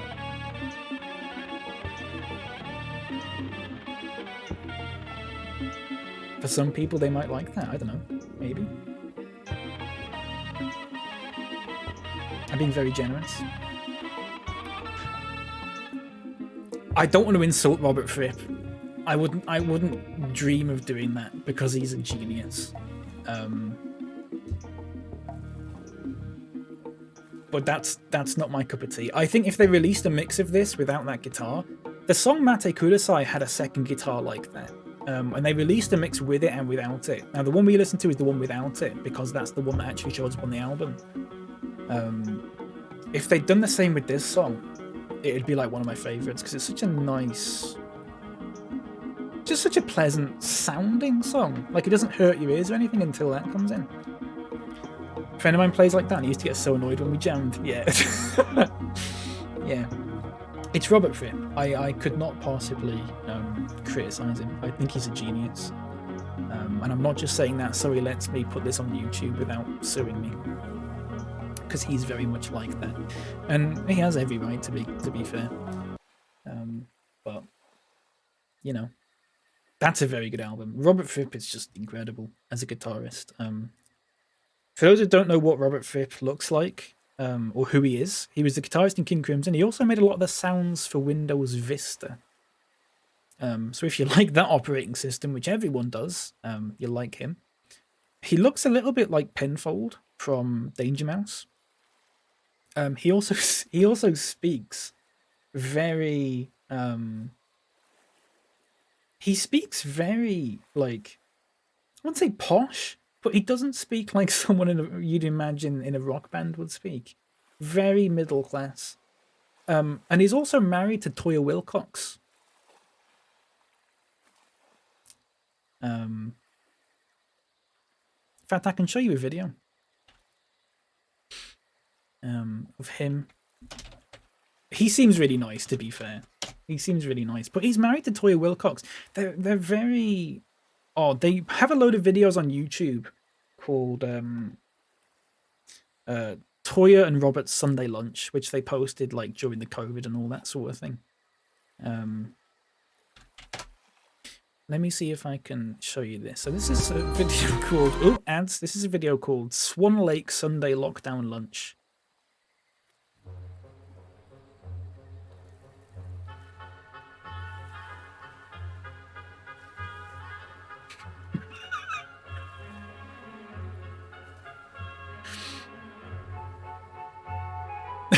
It's just weird. Just vibing, yeah. Why not?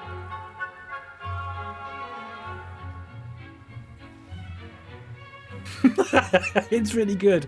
It's a good laugh. They're just having a laugh, and I like that. That's Robert Fripp, Snorbuckle. It's Robert Fripp and his wife Toya Wilcox. It's me in 50 years. Yeah, honestly, I wish.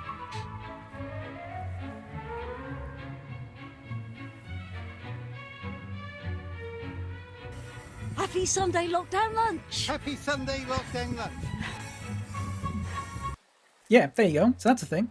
Oh crap! There you go. Oh, don't play it again, please. There you go. So yeah, if you want to look up Robert Fripp and Toya Wilcox, there's loads of those kinds of videos. They're very funny. He does sound like a guy from Oblivion. He does sound like a guy from Oblivion. Hang on. Robert Fripp. Interview. Listen, he does sound like. Welcome. I'm Robert Fripp at home in my study in Breedenborough, Middle England, inviting you to participate in an introduction to the Guitar Circle to be held in Saratoga Springs, upstate New York, next October the 22nd, 2020. Where does music come from? He's from Dorset. How does it enter our lives? He's from Dorset. He's got like a sort of slightly West Country twang to his voice, which is quite interesting. But there you go. That's King Crimson with Discipline. That's a very good album. Again, like production wise, that sounds really nice. I think. Quite different from their other stuff. Sort of, like I said, it's sort of like a mix between that and like Talking Heads kind of thing. But I like Talking Heads. So, you know, it works for me. And I wasn't massively into like the earlier King Crimson stuff because it was a bit too odd for me, if that makes sense. I keep saying if that makes sense. What camera am I using? I'm using the Elgato face cam. The Elgato face cam. Yeah, it's good. It's a good camera. So there's 6 albums. Weird that it's done it in that order alphabetically. That's really weird. So the 7th album. Sorry, 7th, 8. Yeah, 7th album. I need to go to the toilet. I might actually just play a bit of this song while I go to the toilet. I'll be back in a minute. This is album 7, everyone. Hang on. It's from 1982. I'll be back in 1 minute. Listen to the drums on this.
I couldn't leave out this album. I couldn't do it. I tried so hard to just have one album per artist, and I couldn't do it. I had to include this album. Partially because of this song.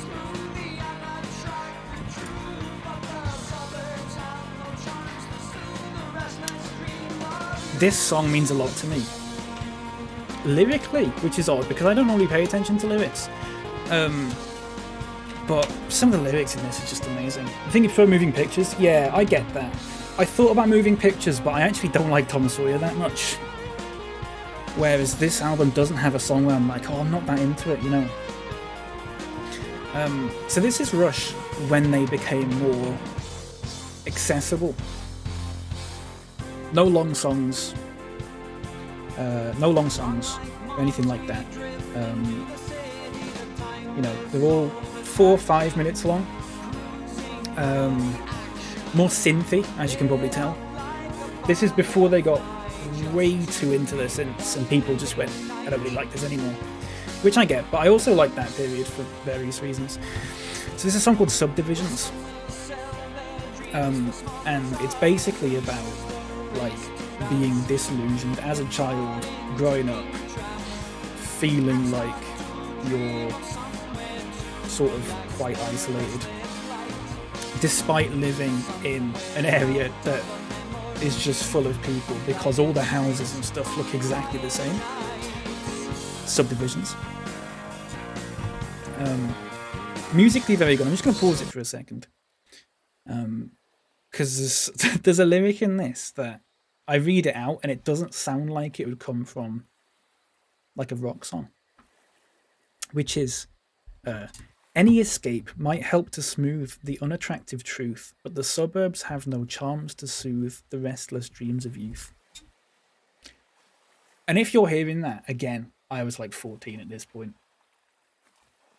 I'm listening to these songs and I'm going, you know, in the high school halls, in the shopping malls, conform will be cast out and stuff like that. And I'm there, sort of quite a lonely 14-year-old kid, disillusioned, sort of not got that many friends kind of thing.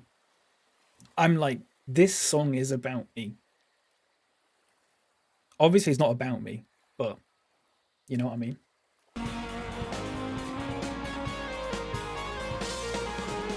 But it helped me get through a lot. Also, that drum pattern is just amazing. I love it.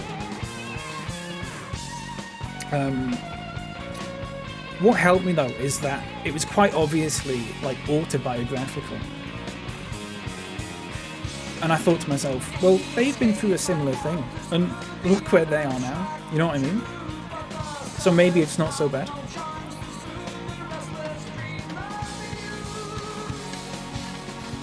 So it means a lot.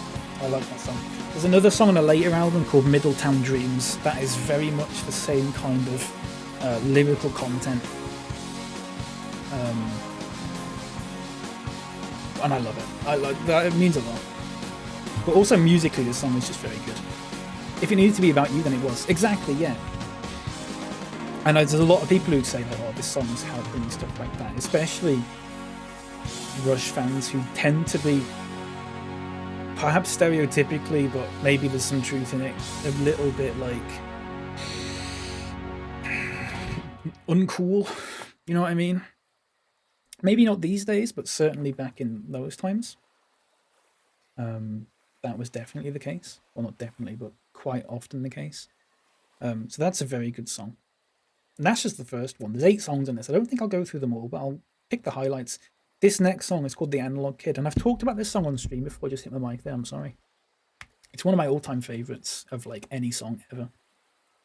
Just because the way it starts and the way it goes on, and then sort of the last maybe third of the song, that segment is probably like my favourite bit of music of like anything. It goes like this. Straight in, just like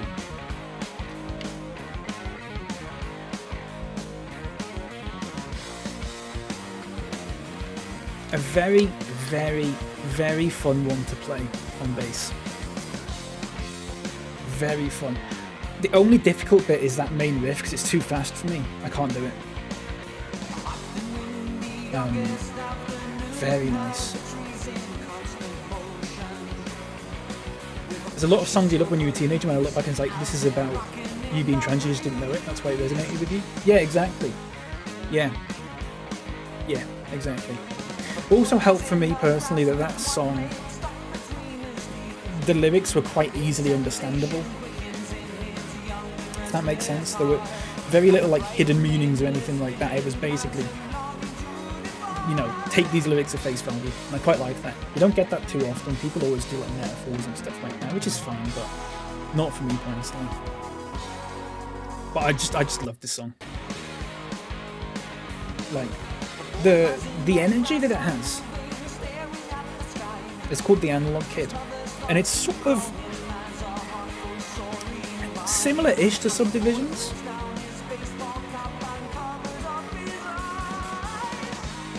In the sense that it's about a kid living sort of like, you know, in a suburb or whatever, but it's more about like his dreams and how he's enjoying childhood. And then the final third of the song, which is coming up in a second, is about like,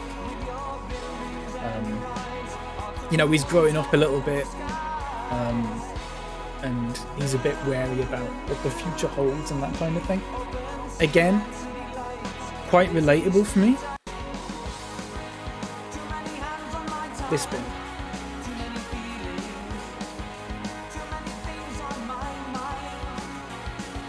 Just that chord sequence, it's like a very common one, but there's something about it that I just love.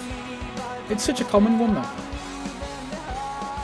I know writers, and they're all cowards. You know writers who use subtakes and all cowards, yeah. Good solo, by the way. So what they've done by this point is basically taken those songs where they might have explained something over the course of 10 or 12 minutes and managed to condense it down to 4, 5, maybe even 6 minutes. Because they were just tired of playing all the sort of long ones and stuff.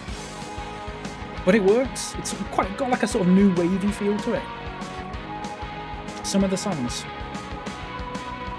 This one's very fun to play on bass. So fun. It's quite challenging but also doable.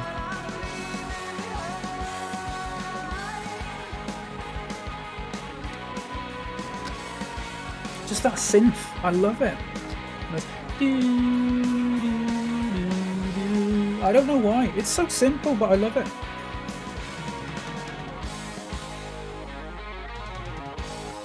Put Morrissey in it, feel like a Smith song. Yeah, not that you want it, no.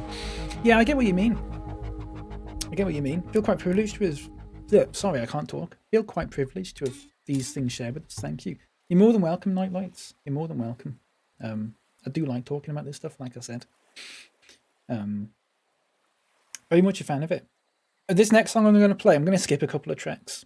There's a track called Chemistry, which actually helped me in a chemistry exam because the lyrics go through like some of the chemistry like rules and stuff like that, if that makes sense. And I was no good at chemistry, but I listened to this song and actually remembered some of the things from that song, which is quite interesting. Then there's a song called Digital Man, which is basically a sequel to this song that I just played, where I think the sort of meaning behind it is like the first one's called The Analog Kid, as in I mean, I don't know how to explain it, but you know, he's quite free and that kind of thing, and then he becomes the digital man, where everything's a lot more like you know, he's grown up, everything's a bit more regulated, it's a bit more a bit more, what's the word?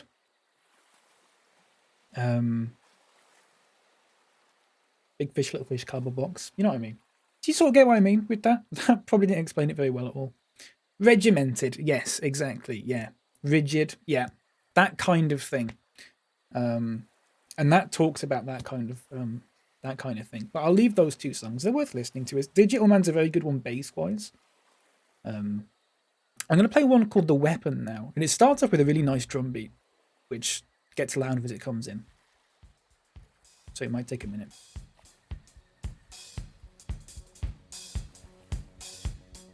And this is almost like a sort of... There's very little bass in this. More synth. Almost a sort of dancey kind of thing.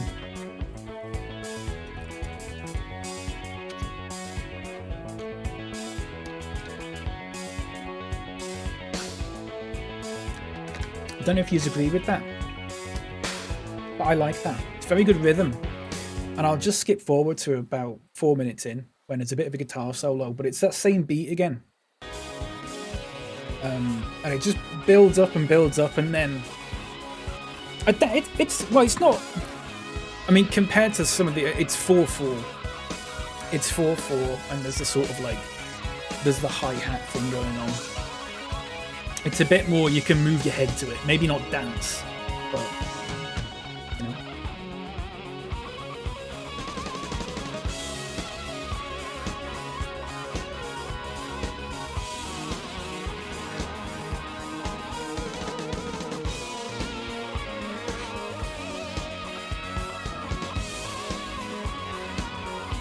Again, I just love that. Something about it. Don't know what. I couldn't put my finger on it. There's something about that. I like it. They did another sort of, say, dancey tune, sort of a more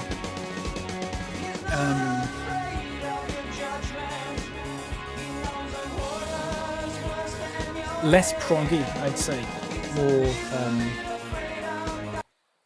you know, bass drum, bass drum, bass drum, bass drum kind of thing. They did one like that called Territories on a later album, which is one I'd recommend listening to because that one lyrically is very good. Goes into the sort of criticism of nationalism and that kind of thing, and it's good. It's worth listening to. Very it's aged spectacularly well, that song lyrically, especially with sort of like how there are nations now who have a lot of like spare vaccines and stuff like that, and they don't really want to pass them down to countries that perhaps need them more, dare I say. Don't want to get too into that, but you mean you can dance to it? Yeah, I mean, I don't know if you would dance to that song, but compared to sort of, you know, the songs from the last album by them that I was playing, you can move to it. Yeah. It's danceable, if that makes sense. Be a soundtrack to a shy boy walking across a high school prom in a Netflix show where he started to feel more comfortable. Yeah. Yeah. The odd time, but not even, I mean, there is that, the odd time signatures, but there's also the element of like, it's like the bass drum is, you know, it's just very standard. It's always got that like bass to it. Bass as in B-A-S-E. And then the hi-hat as well, sort of doing the good backbeat, that's the one. The hi-hat sort of doing the open and close thing. You know. Well, maybe not that bit. See what I mean?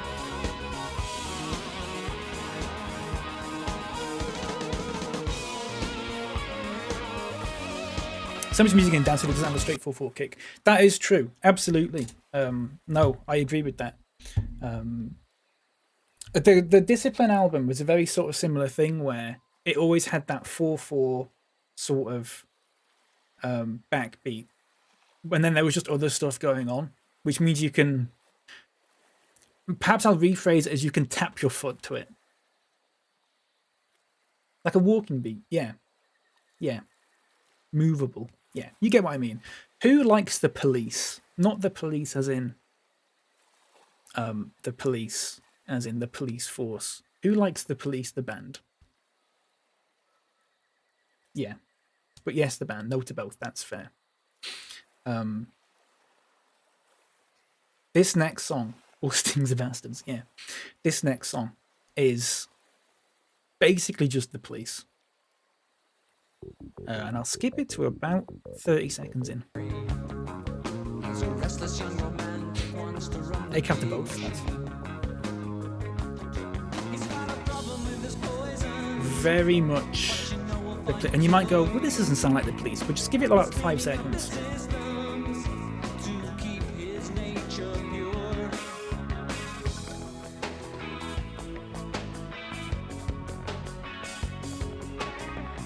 That just sounds like the Police, doesn't it? They've not ripped them off, but it's very much that style. A lot like the Police, yeah. Heavy inspiration. They were listening to a lot of that sort of thing at this time, which also inspired them to do the shorter, more accessible, I use big quote marks when I say that, music. It's good though. Then the Police ripped off the whole time Mega Dance. I mean, yeah, everyone rips everyone off. Yeah, that's just how music is, isn't it? That's how it is. Anyway, yeah, so that's that one. There's one called Losing It, which I thought about playing, and then I'm sort of like, oh, maybe I shouldn't play it. Just because, well, no, you know what? I'll play a bit of it. It's quite a sad one, and there's a horrible irony to it. Let me skip forward a bit, actually.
I wouldn't say more raw, but we're a little bit different. There's the lyrics here. There's the second verse. And I'll just read them out because they're quite difficult to hear, and I understand that. He was a good drummer. Well, Ginger Baker, yeah, from Cream. Yeah, he really was. Yeah. So the lyrics are: the writer stares with glassy eyes, defies the empty page. His beard is white, his face is lined and streamed with tears of rage. 30 years ago, how the words would flow with passion and precision, but now his mind is dark and dulled by sickness and indecision. And it's basically, obviously, just telling the story of a man who used to write whatever, books or whatever, but now he has some sort of, whether it's Alzheimer's or something like that. It's not actually explicitly made clear, but that kind of thing. And now the whole song's basically about losing an ability that he once had. It's called Losing It. I'll play it a bit. I'll play it in the background.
rough. I'll just play this one in the background while I'm talking about it. There's a song called Countdown. It's about spaceships and shit. Not spaceships. Fucking space shuttles launching, that kind of thing. Nice little song. It's like the guy from the Eels. Yeah.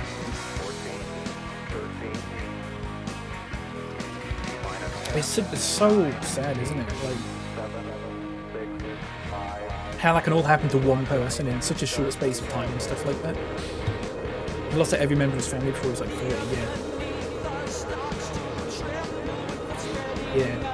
I think Kelsey Grammer was sort of a similar thing with his family. Like, he's known a lot of his family has been like murdered and died and stuff like that. Awful stuff. You know? Oh, but that's the end of this album. Big fan of that album. Big fan of that album. Just again, sonically. Not the best production in the world, but it suits the music. People after this album sort of went off Rush quite a lot, especially the sort of early fans, because it wasn't like the prog rock that they were used to and stuff like that. It was more just rock with other influences, you know, the one that sounded like the Police and stuff like that. His mum and wife died on the same day, 2 days after his daughter was born. And he wrote his diary with the light has gone out of my life. Yeah. It's awful, isn't it? Doesn't bear thinking about. But yeah. So that's Signals. That's Signals by Rush from 1982. There are, between Hemispheres and Signals, there's 2 albums. There's Permanent Waves, which has ones like The Spirit of Radio and Free Will, which are sort of like 2 of Rush's most popular ones. And then Moving Pictures, the year after that, has like Tom Sawyer, YYZ, and that kind of one. So those 2 albums are sort of like Rush's 2 biggest ones, like hit-wise. And they're good albums, they're very good albums, but I do prefer the ones either side of that. For various reasons. So, that brings us to number 8. And we're skipping forward a few years here. To a year called 1986. A year called 1986, everyone. And I'm looking forward to this one, because you'll all have heard of this song. I'm looking forward to it. Finally, we're getting back to music that people have like actually heard of. Do you know what I mean? This is probably the last album that has music that people will have heard, though, if that makes sense. Probably. We'll see about that, actually. Very good year. Yeah, Nerdmatron, you'll like this song in particular. You'll know this song. It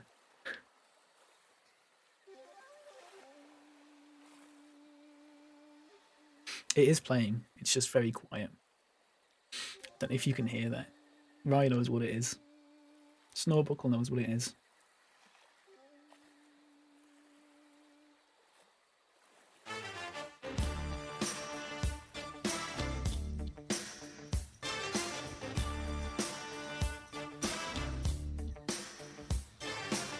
That's right, it's that song that you didn't know was about shagging until quite recently.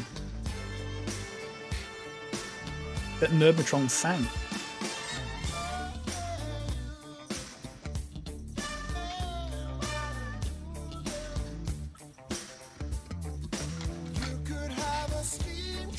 You don't know this? Oh, bark. I think everyone will know at least one song from this album. Especially if you like your films, possibly. This is an album by Peter Gabriel, who we heard in the first album. He's on his own now. He's in 1986. This is his 4th solo album. You might know the chorus. I'll leave it playing. This is his 4th solo album, I believe. Because he had Peter Gabriel 1, 2, and 3, and then he had Security, and then he had... Yeah. Okay, yeah.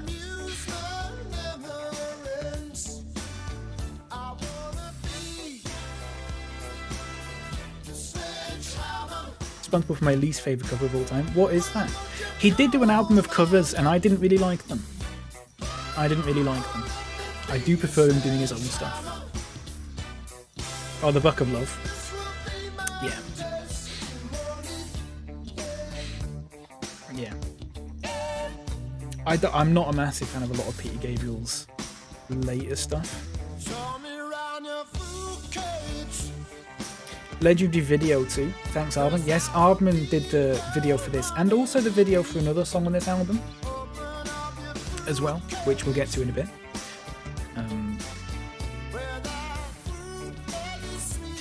I would Google the lyrics, Bark.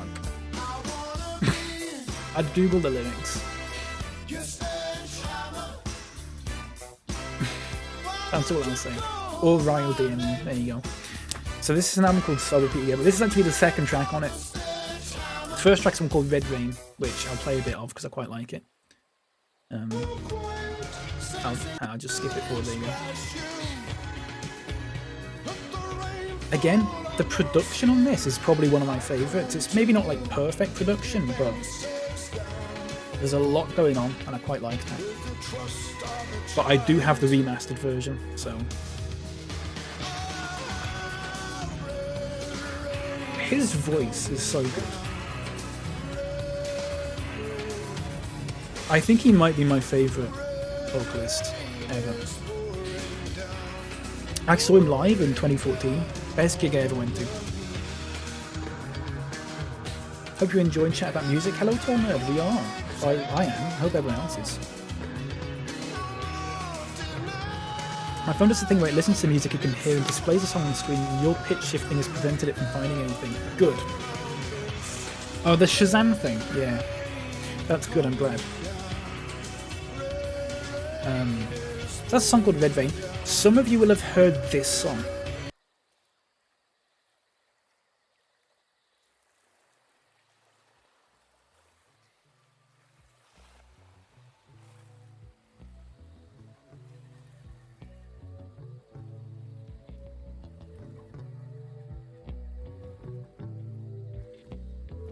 Maybe.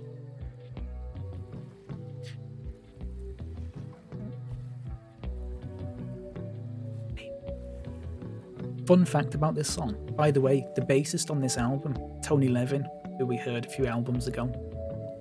Same bassist. This isn't In Your Eyes, no, this is Don't Give Up.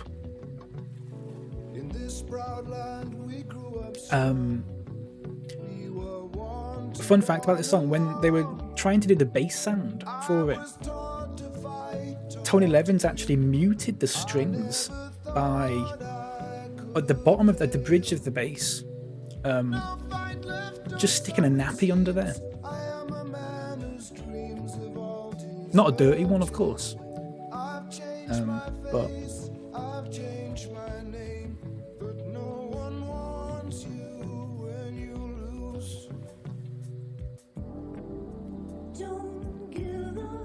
some baby poo. Yeah. Kate Bush.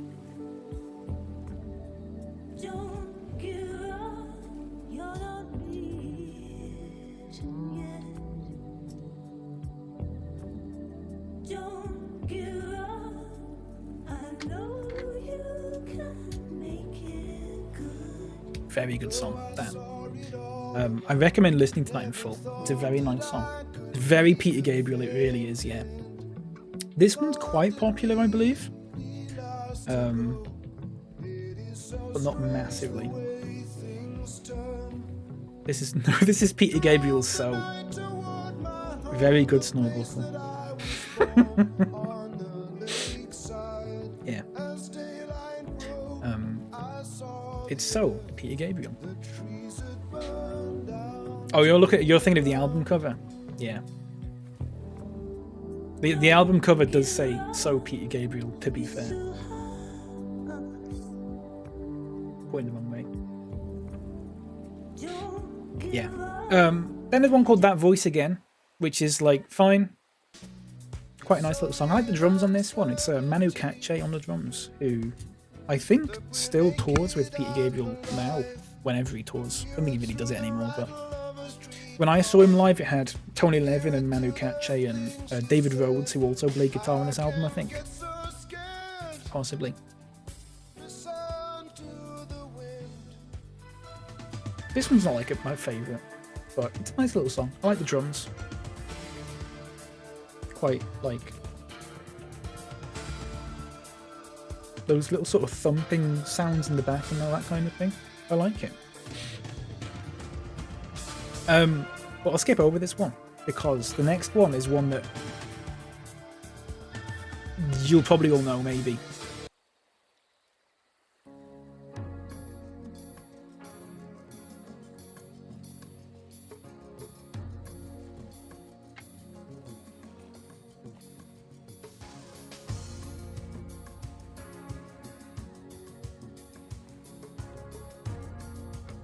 Love this album. It's very good.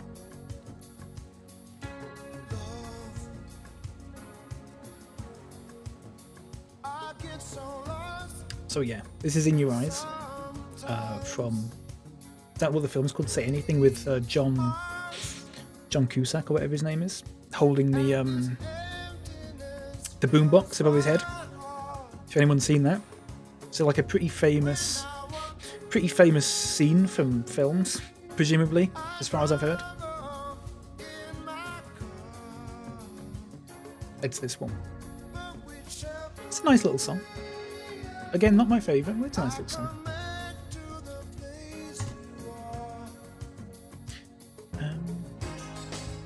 All my instincts, they return. The grand facade so soon will burn.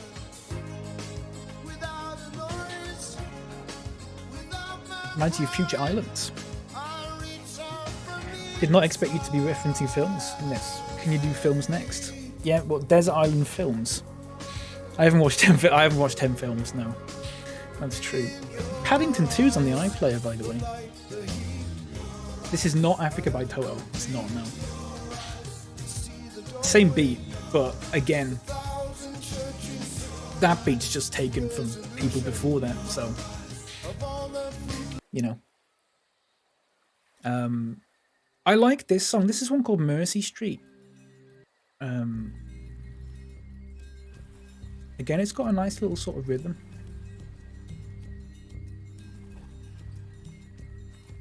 And it's about a poet called Anne Sexton. I don't know if anyone's heard of them.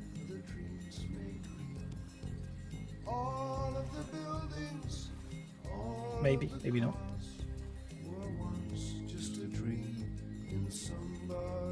But this one's a lovely one to just sit and listen to, because it never gets too loud and the rhythm stays the same, and like the sounds and stuff are all very pleasant to listen to. And then there's the second album and video from this album.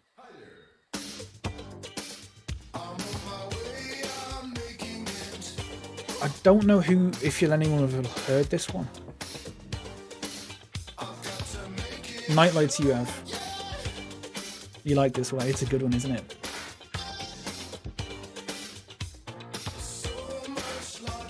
And being a bassist, I want to talk about the bass in this, but in about 20 seconds. If that, actually. Just starting now.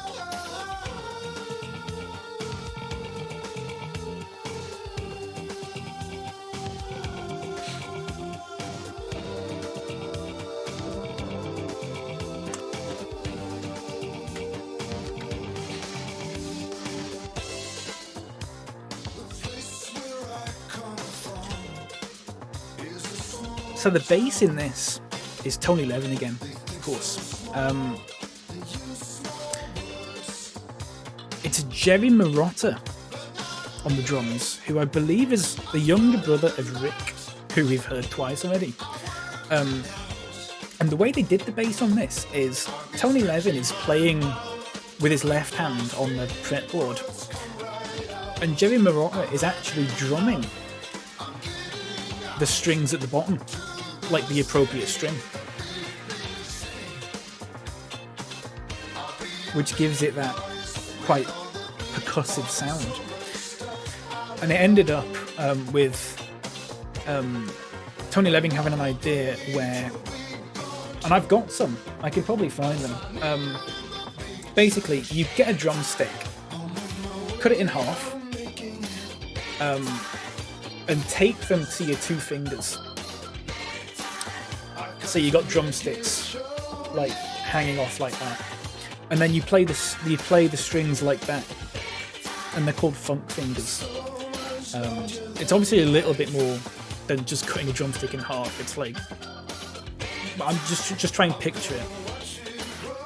That's how they got the sound for that, and I've got some, and I can tell you something. It's very difficult. I can't do it. It was a waste of money. It's a waste of money, but you know, whatever. But yeah, this music video is also by Aardman, so it's got that sort of stop motion-y thing to it, which again I like. Very much a fan of that. There's a couple of other songs on the album. We've not done. There's one called "We Do What We're Told," and there's one called "This Is the Picture," which are both fine songs, but they're just other songs. Some might say there's special things about those songs. I think they're just sort of album filler kind of thing. I don't really want to go into them. So that's that album. It's a good song, this. Very good song.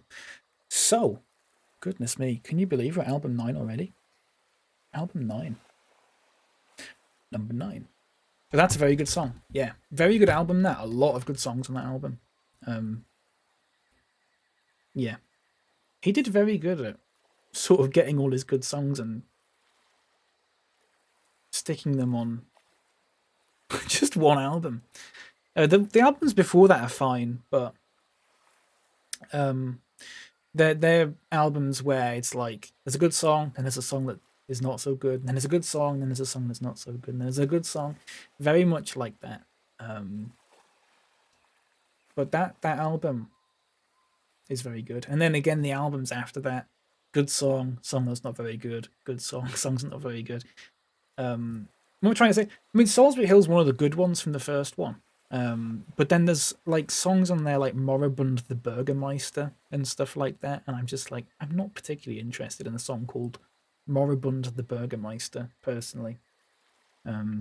Salisbury Hill's a fantastic song. You know, the earlier albums have like Salisbury Hill, Biko, Shock the Monkey, all that kind of thing. Family Snapshot, Games Without Frontiers, all that sort of thing. They're very good songs, but in there's also ones like Excuse Me. I mean, I like Excuse Me as a song, but I'm going to actually play this for you just so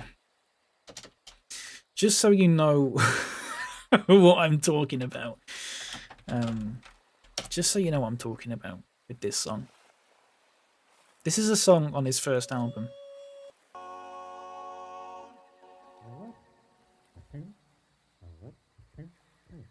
Excuse me, I'm not the man I used to be. Someone else crept in. Now I like this. It's got sort of a Randy Newman sort of thing to it. Yeah, a very Randy Newman-ish. But, you know, very Sgt. Pepper's, yeah. I like it, but yeah, Barks says no thanks and stuff like that. But yeah, there's songs on those early albums like that I'm just not into at all. This is Moribund the Burgermeister. I'll play this one for a second.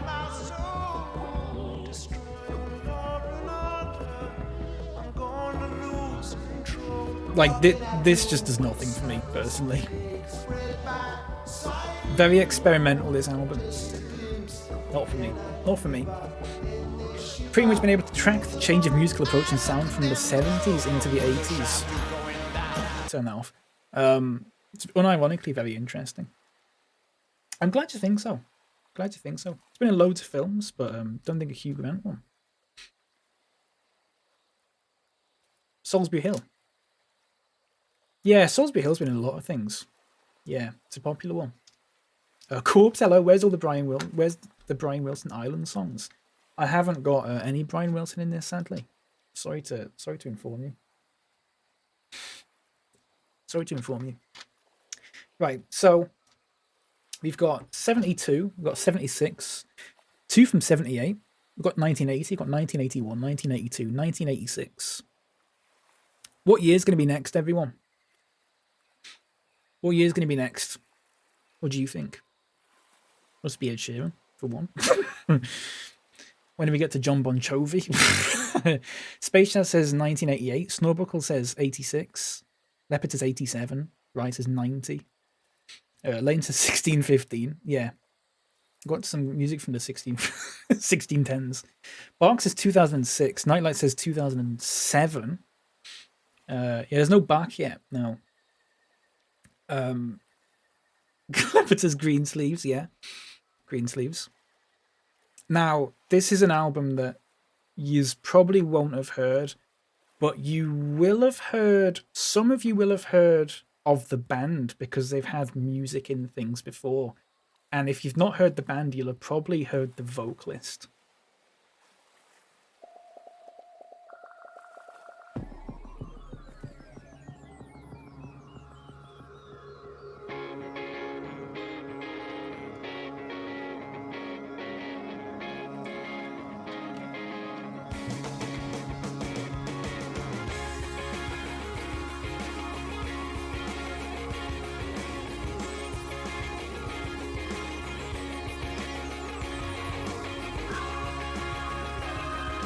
So this is an album called Sun Shower by a band called Jupiter One. It's from 2009. Can you believe that?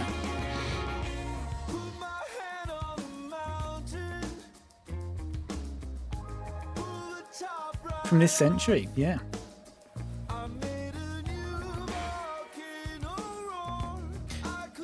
Now, some of you will have heard of this band because the album now they released 2 albums. They released one called Jupiter One, they released one called Sun Shower. This is the second one, Sun Shower. I could have picked either of them. I honestly could have just picked either of them. And it's funny you should say that, Nightlights, because they had a song on the first album called Unglued, which is in FIFA 08, and then Platform Moon is in FIFA 09. Fire Away, which is also the first album, is on Burnout Paradise. And I think there's a few others. They were in a lot of games, a lot of EA games. Yeah.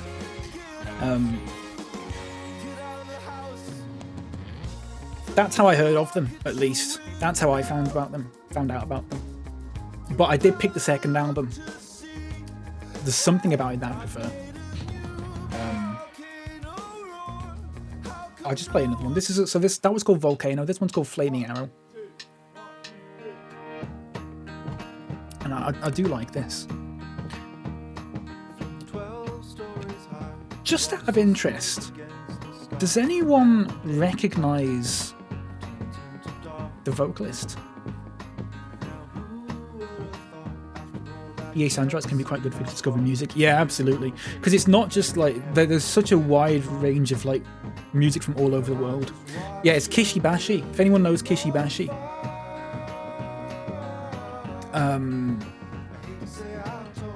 he's the vocalist of this band. Before he did all his solo stuff, he's had songs in all sorts, a lot of songs in like adverts and stuff like that. Because that's the only place you get songs these days. I think he also had a song in Rick and Morty, but one of like season 4 or something like that, which I've not seen. I just remember reading about it. So if anyone's into that, you might have heard him before. Very good vocalist, one of my favourites. Very nice voice. But this band was only around for a few years. But they put out 2 albums, and they're 2 very good albums. I'll play another one. It's all this kind of thing. I think the first album was a little bit more wouldn't say experimental, but the songwriting was a bit more...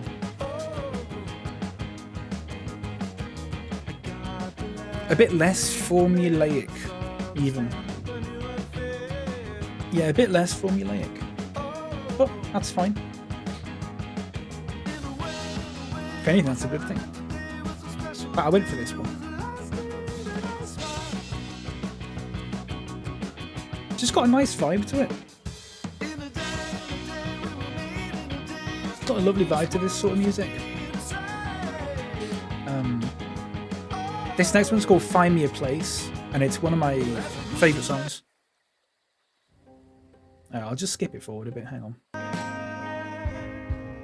It's quite a slow one again. Oh, you know what, I'll skip it forward even more. There you go. Very Incubus-like. Yes. Yeah, a little bit, yeah.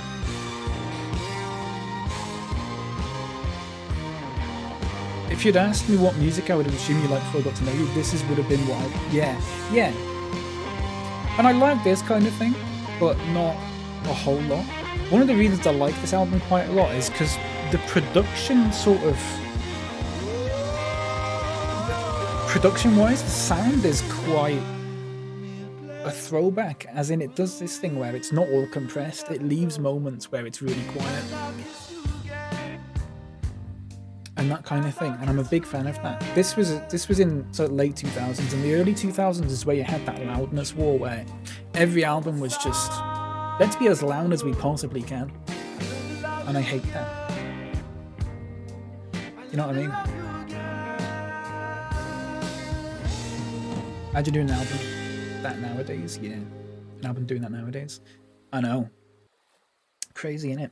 This next song's called Come On, and I've always thought this about this song. Some of you will probably agree with me. I think this next song is a very... Imagine this song being played over a match of the day, goal of the month compilation. Right?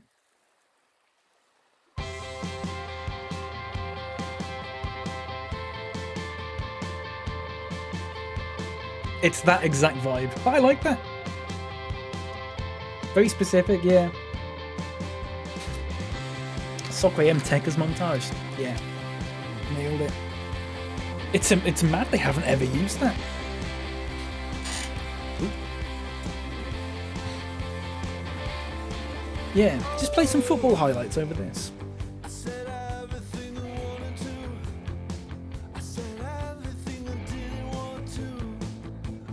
In between his scene transition music, yeah. I like, this isn't my favourite song on the album, but it's nice. Again, I think the vocalist for this band is just incredible, and I think with a different vocalist, I don't think I'd like this music as much. Dare I say.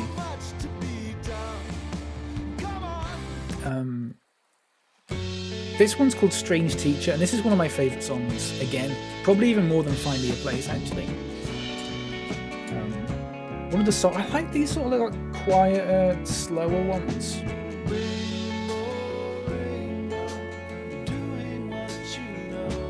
I don't think it's like particularly amazing, you know, from a songwriting perspective or anything like that. But I like the pace of it. I like the chords, like the chord sequence.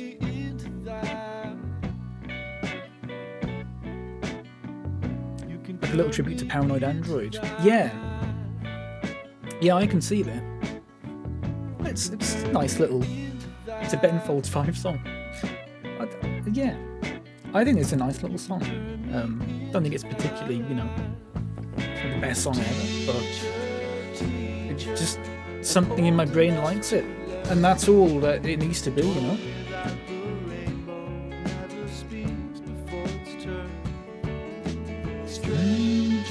Stranger, do what you do.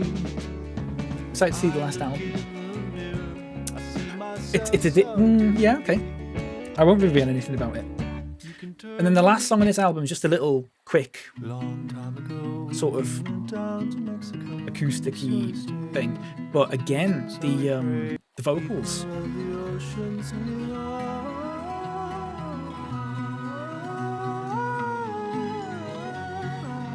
He's got such a beautiful voice.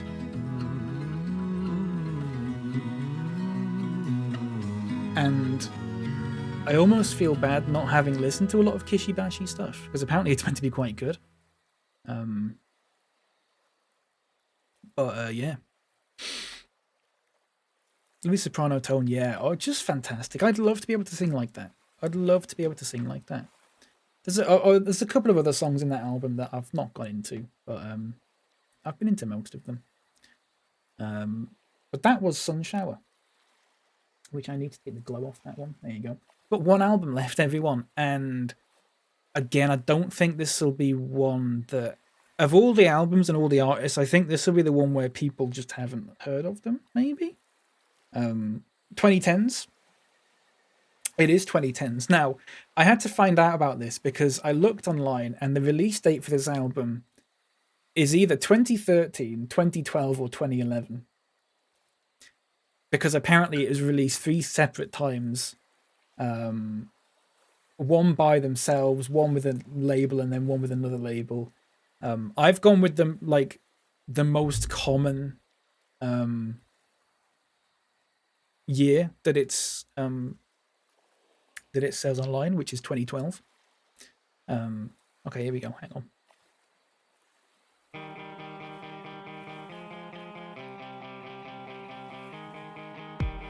All we do is mess around,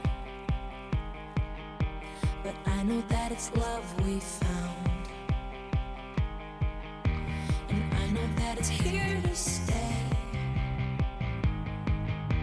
It's more than just So when I was on Twitter, when I was a kid, I had a friend, I still have a friend who I still follow on Twitter, and he wanted to be a music journalist when he grew up, and I think he is now actually. But he was very much into his local music scene. He lives in Vancouver. And he said to me, listen, if you're looking for new... We both like Rush, which is how I know each other. He said to me, listen, if you want to listen to a new band, check out this band. It's called Hey Ocean.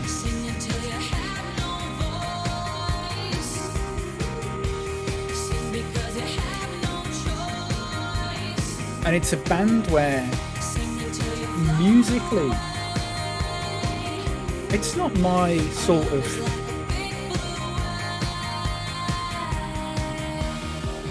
It's not my sort of usual kind of music, but I listen to a lot of music like this album, especially, and music by this band, when I was, 10 years ago, when I was 15 or whatever, 15, 16, 17. She does sound like a bit like Kelly Clarkson, yeah. Got a very nice voice. This is very nostalgic to me. I remember listening to this music,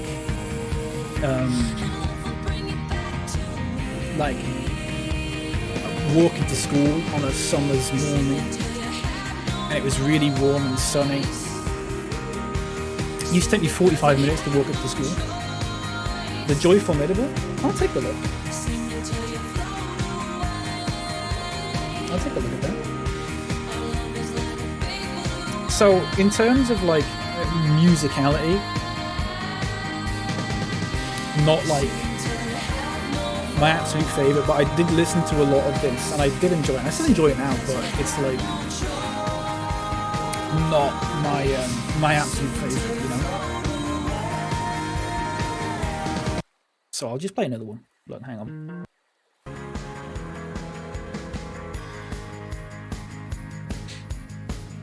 So this old van becomes a vessel. Walking to school music very weird to listen to these days. What do you mean by that? But those eastern shores are never Yeah, okay. The bassist is doing vocals in this one. It is pitch shifted, yeah. Takes you right back. Oh yeah, I see what you mean. Yeah, it does take you back. I remember listening to this song, walking up to school to get my GCSE A-level results in 2013.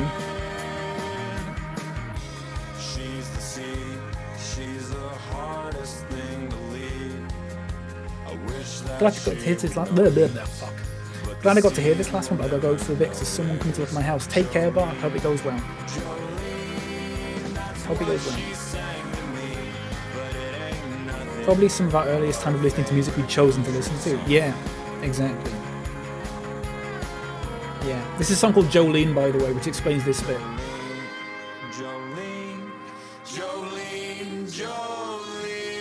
Because I know someone's gonna go, that's just a rip off of Jolene. It's fucking meant to be. It's a song called Jolene. It's a song about a song. It's a nice little song. Some horn harmonies would be nice.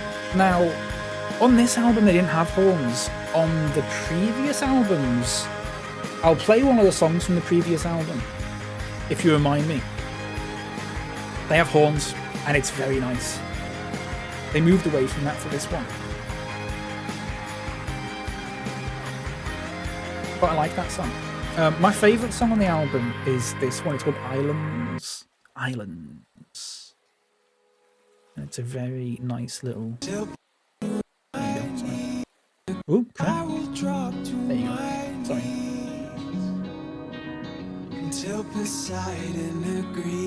This is the guitarist on the vocals now.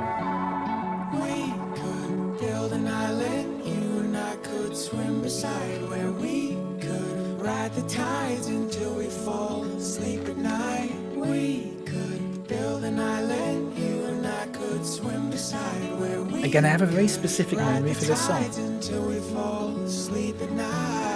which is being at my dad's in the summer of about 2012, 2013. Listened to this music on my laptop, and I was drinking a glass of cider, which I don't like anymore. Weirdly, but I did at the time. That's a very vivid memory I have. Very much a summer album. I think all their music's quite summery. It's very nice though. A big shout out to my mate on Twitter who recommended this band to me. I don't think he ever got to interview them or anything like that. But he's interviewed. He's a music journalist now. He's interviewed some sort of quite big like Canadian artists, like not like Drake and stuff like that, but like.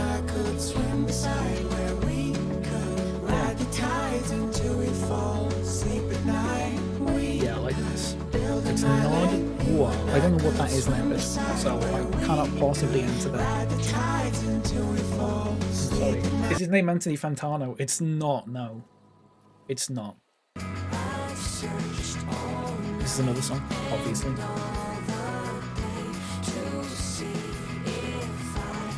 I'm drinking a lot today.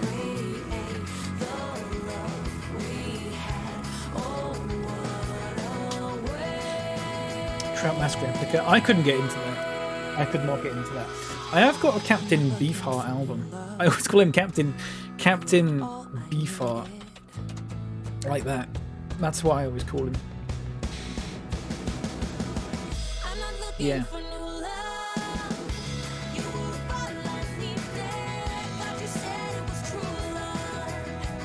Again, very... Which album? It's Ice Cream for Crow. I bought it thinking I'd maybe like a few of the songs, and I'm just like, it's not for me. I gave it a go.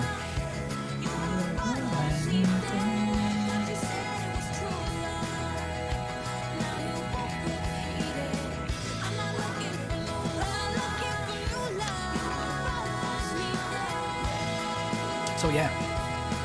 I'll play one more song off it. Very much that kind of song, but they also have like sort of quieter songs.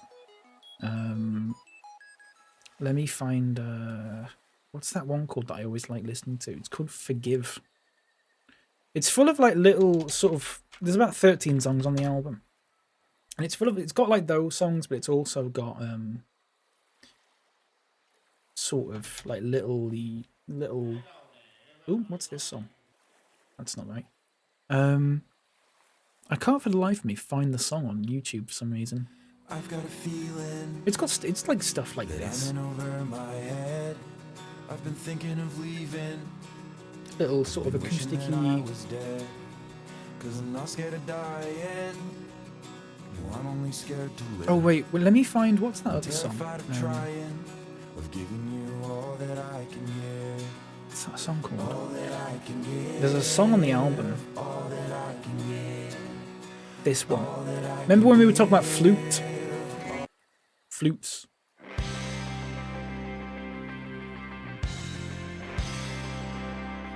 This is one. It's got a flute. So it all comes together, you know. Full circle. Started with flutes, ending with flutes. How do you feel about hosting a My Top Tree albums? What do you mean by top tree albums?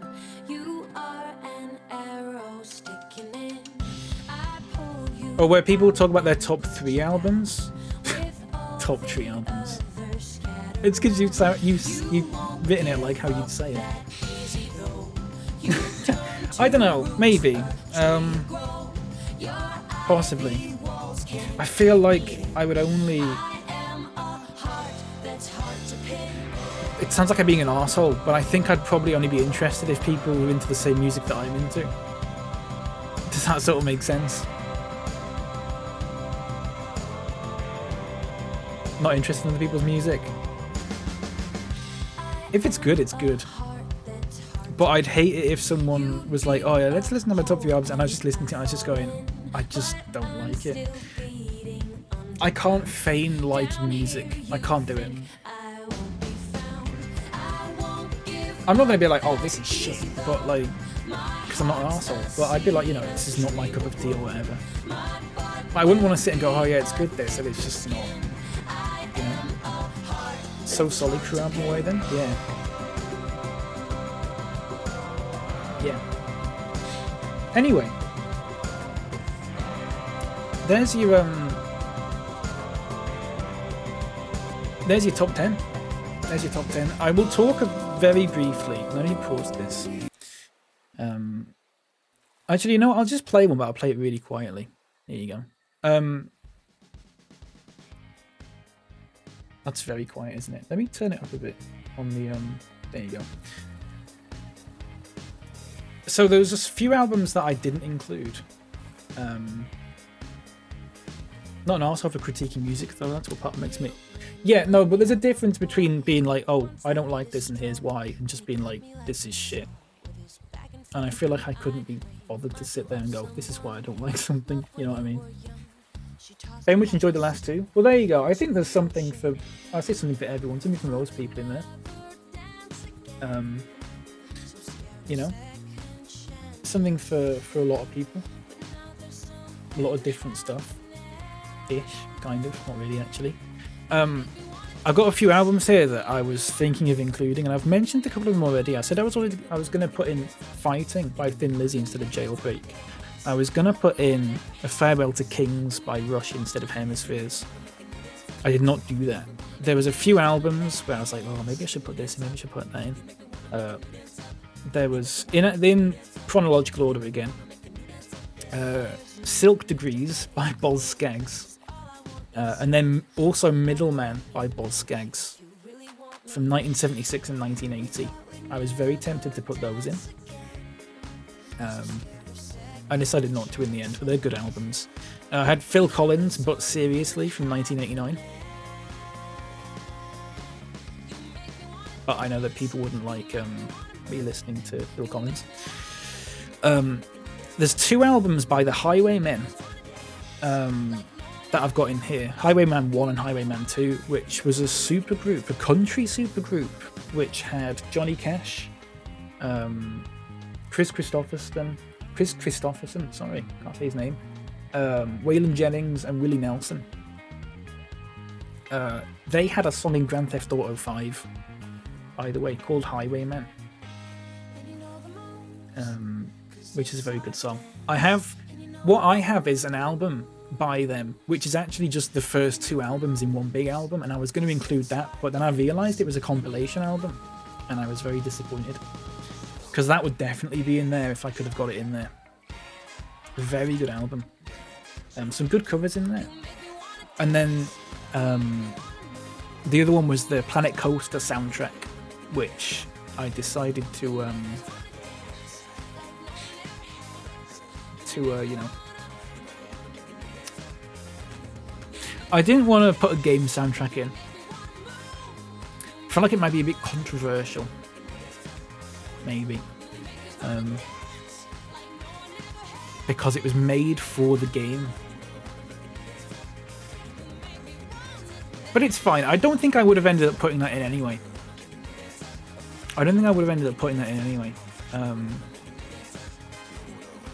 So yeah, there was a couple of other albums. Like I could have, you know, if you'd have said, right, do 11 to 20 now. You've done 1 to 10. Do 11 to 20. There would be about there'd be another Thin Lizzy album in there. There'd be another King Crimson and probably another Peter Gabriel, that kind of thing. That would be me doubling up on artists. I think. Although it's kind of a shame Boz Skaggs didn't get in, because I quite like Boz Skaggs, who I only found out about because I like Steely Dan, and there was a scene in Breaking Bad where the main fella, the bald one, is talking about Steely Dan, and then someone mentions that he likes Steely Dan and Boz Skaggs, and I thought, oh, they must be like kind of similar musically then. They're not really, but Boz Skaggs is pretty good. A couple of the albums anyway. Anyway, that's Desert Island Discs for you. It's 3 hours. Wrapped it up in 3 hours, which is good. Very happy about that. I would take them with me. And like I said on Twitter, Desert Island Discs is actually 8 recordings, a book and a luxury. My book would be nothing, because I don't want a book, because reading's for dorks. And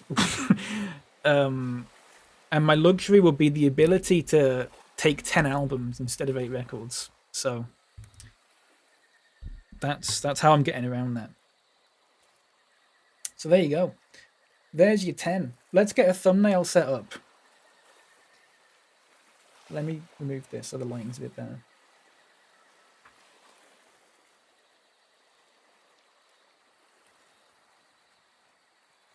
Okay, there you go.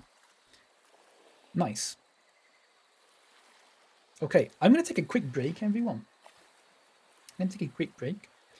And I'll be back in about a couple of minutes. I need the toilet again. I've been drinking a lot and the wave sounds are making me want to piss. And then we're going to do a bit of Game Dev Tycoon. All right? I'm going to run some ads and all that. Yeah, I'll run some ads. Oh, I didn't do the Mouse Aces scores. Shit, right, hang on. So, if I'd have done it the Mouse Aces way, which was to... Hang on, let me find it again. So, Mouse Aces wanted me to order this by applying a numerical value to each letter of the title and band and dividing it by the number of letters in the title and band and then do it by that from low to high. So, that would have been Gaucho first with a score of 10.6 recurring. So would have been second with a score of 10.8571428571. Discipline would have been third with 11.409090909 recurring. Jailbreak would have been fourth with 12.1 recurring. Excitable Boy would have been fifth with 12.34782687. Hemispheres would have been sixth with 12.73 recurring. Signals would have been seventh with 13.36 recurring. Foxtrot would have been eighth with 14th. No, 8th with 14 dead on as well. Sunshower would have been 9th with 14.4736842105. And Is would have been 10th, or would have been first, but you included the exclamation point as one of the characters. And I asked Mouse about this, and apparently if there's any punctuation, you need to apply a numerical value of 69, which took its average way up, so that came last with 15.72 recurring. If that didn't make sense, I'm sorry. It didn't even make sense to me, but I found a way to do it. Right. Take care, everyone. I'll be back in about 5 minutes. All right?